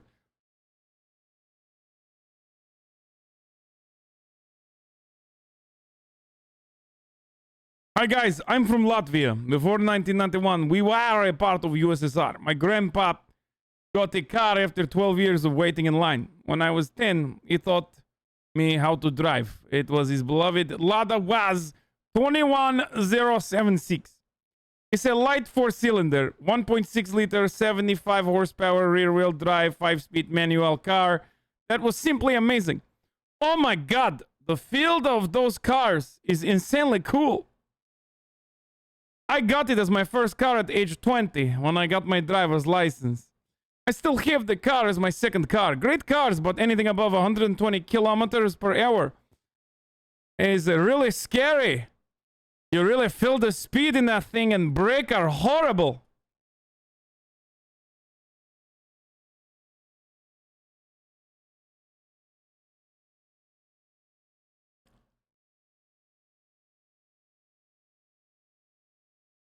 Cars sold in other parts of the world. The fucking Volkswagen GTI freak is in the chat again. Bro, you should really check out the Volkswagen GTI. You'd love it, man. It's reliable, fast, it's fun, and it's efficient. You'd love it, dude. No, dude, I'm not gonna try The car's mechanics would be simplified and the brakes and suspension beefed up to survive harsh Soviet roads. Miss Vixen Brands Cat like calling Fiat, you? What Ford, and Opel would get Soviet makeovers and would be rebranded and sold under different names. The first Soviet compact car was no exception. The KIM-10 was based off a British Ford model, the Prefect. Scientists from NAMI, the same group that developed the NAMI 1, reverse engineered the Prefect and converted the resulting drawings into the metric system so they could be adapted to Soviet materials and production techniques. The dinky little 4-cylinder had a 3-speed transmission and produced 30 horsepower. But surprisingly, the KIM... Volkswagen is a Nazi brand. You will get memed into oblivion for buying Nazi cars. So is Mercedes, but they make fucking epic cars, dude. I had a Jetta for a very long time. Incredible car. They make great cars, dude. German cars are very good. Also, you know, Henry Ford was a sympathizer of fascists, so we all have our problems. Who wasn't a Nazi back then, huh? Out of all of the titans of industry. Point me to a titan of industry that didn't think like, you know, fascism could be a good solution to this communism bullshit.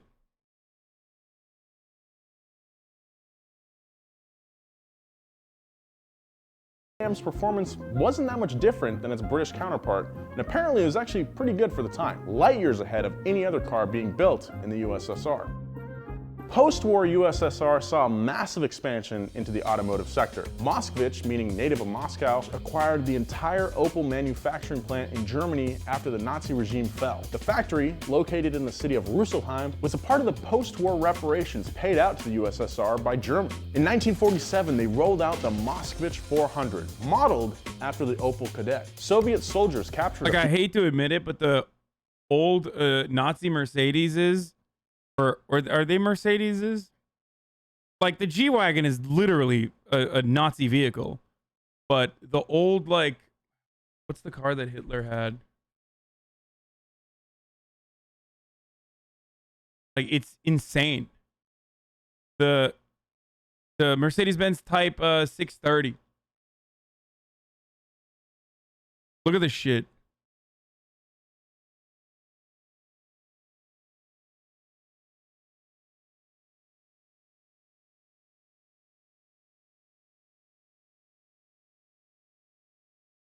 Like, it actually looks sick.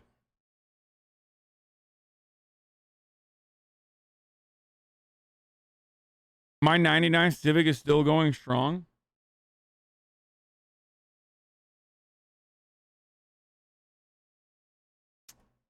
Ford made 1/3 of the Luftwaffe motor pool. Wait, really?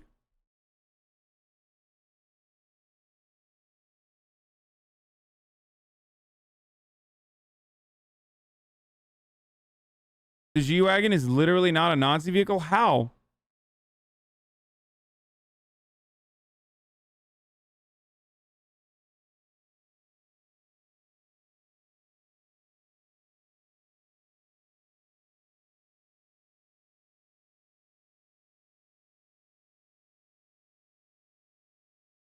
Oh, because it was a military vehicle made in for the Shah of Iran, and it's like it's after the it's after Nazi, but I thought Nazis did have a G-Wagon.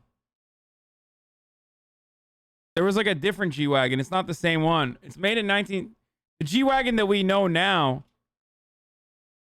it came out in 1979. But the predecessor of the G-Wagon is literally a Nazi carrier, basically, which was, I think, the G4. Not said the Volkswagen Beetle. Gelandewagen.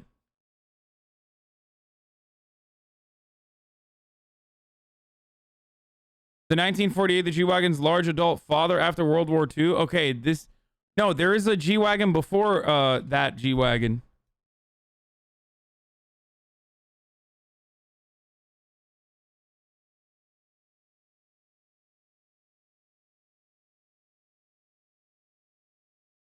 No, that's not what I'm talking. Oh, yes, this is it. Yes. Mercedes-Benz W31 Type G4 was a German 3-axle off-road vehicle.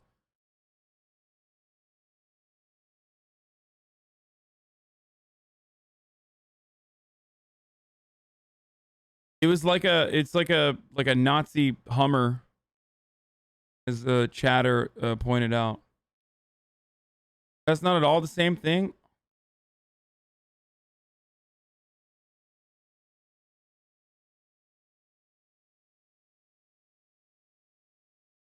Unlocked by a car.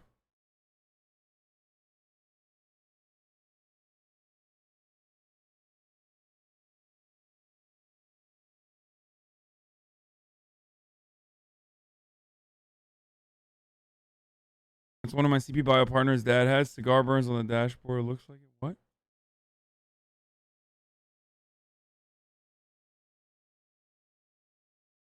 The G4, which was made in the late 20s to the late 40s, is the spiritual predecessor to the G-Wagon. Exactly. The G-Wagon now is for me wagging this dick in your face. Good one.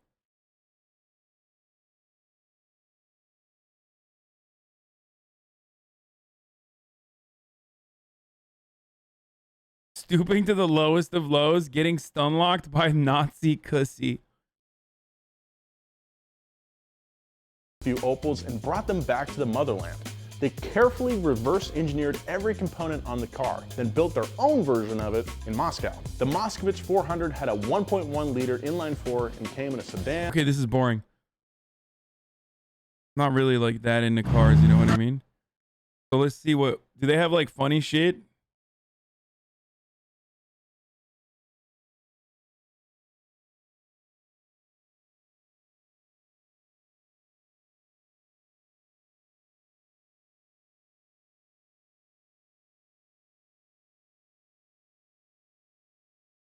Rich white owner of some company taking advantage of workers usually end up liking Nazi ideas. Yeah, no shit.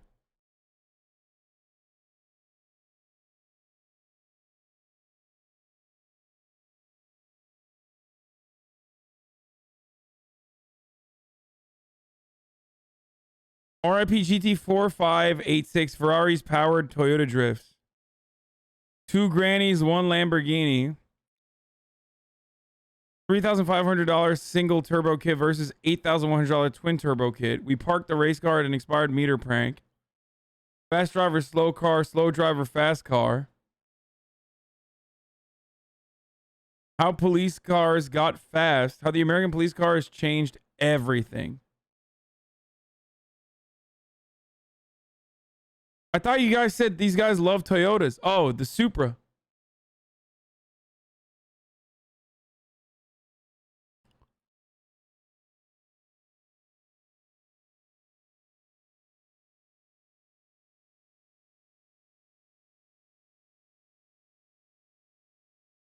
They're a car guy channel. I'm not sure if there's anything. Guy makes funny cars.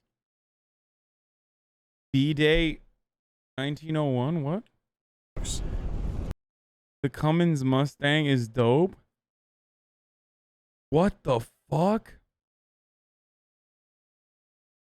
We made progress on a 4x4 off-road Hellcat. We got twin turbos for a police car. Okay, I feel like this guy's definitely a chud. The 4x4 Lincoln, this is a staple. What this guy has, the stapler in what is known as gambler rallies, I think it's called. God, I know so much about this shit because of Murat. Where the Gambler 500, well, they'll purchase like a really cheap $500, like a really cheap fucking car like this and kit it out and see if they can finish it. This guy is the Hoggers Murat. Murat is the Hoggers Murat. Walk to greatness.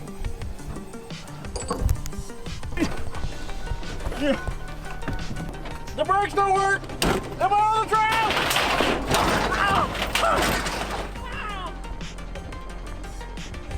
Ow! My head! I need to work on the brakes on this thing. Oh my Pretty cool though. God! Oh. On the bright side though, look at the headliners, got a leak in them. So that's the first thing, we need to fix the brakes because this guy literally looks like fatter Murat.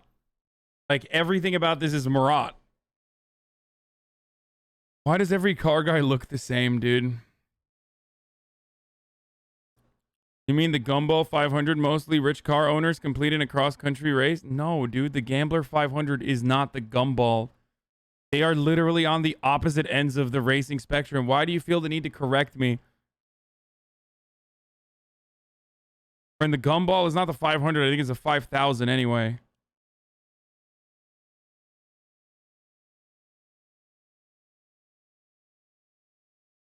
Or 3,000. Here, I'll just show it to you. I don't know why I'm fucking not. Here, this is what I'm talking about.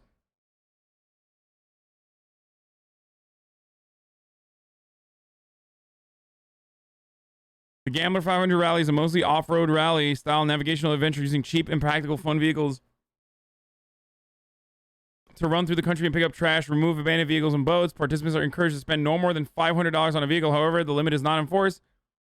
Vehicles can be modified with no cap.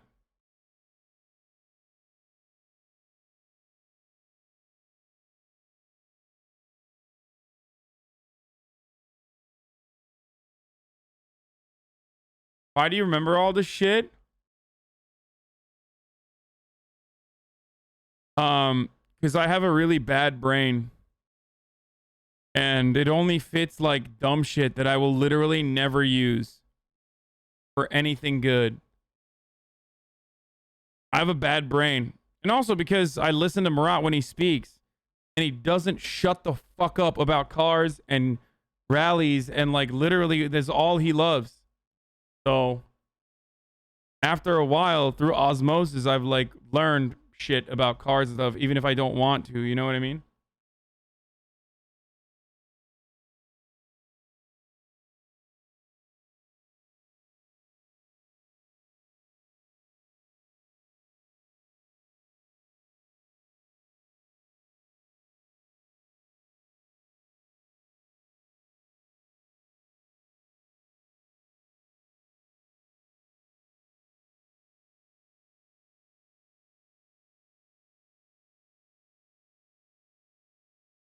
Like a 4-door that drives like a 2-door. Murat's not here right now.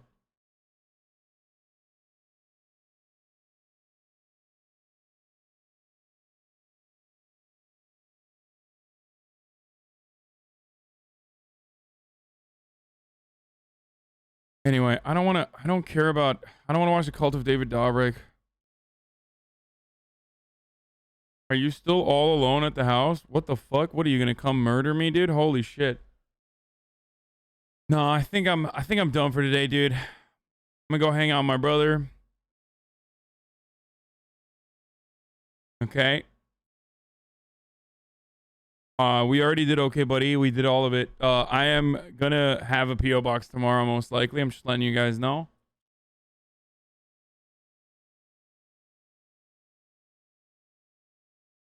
The real reason you're watching this because my first was a 4x4 Lincoln. Okay, good for you, man. Here's the last 3-minute ad break here of the day. Okay.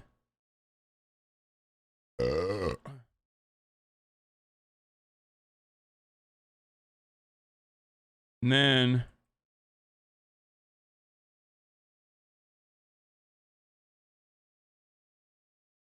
sorry. Just burped.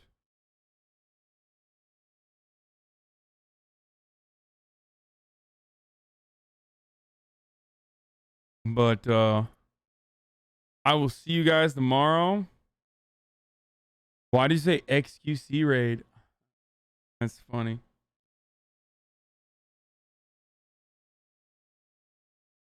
I know who I'm gonna raid.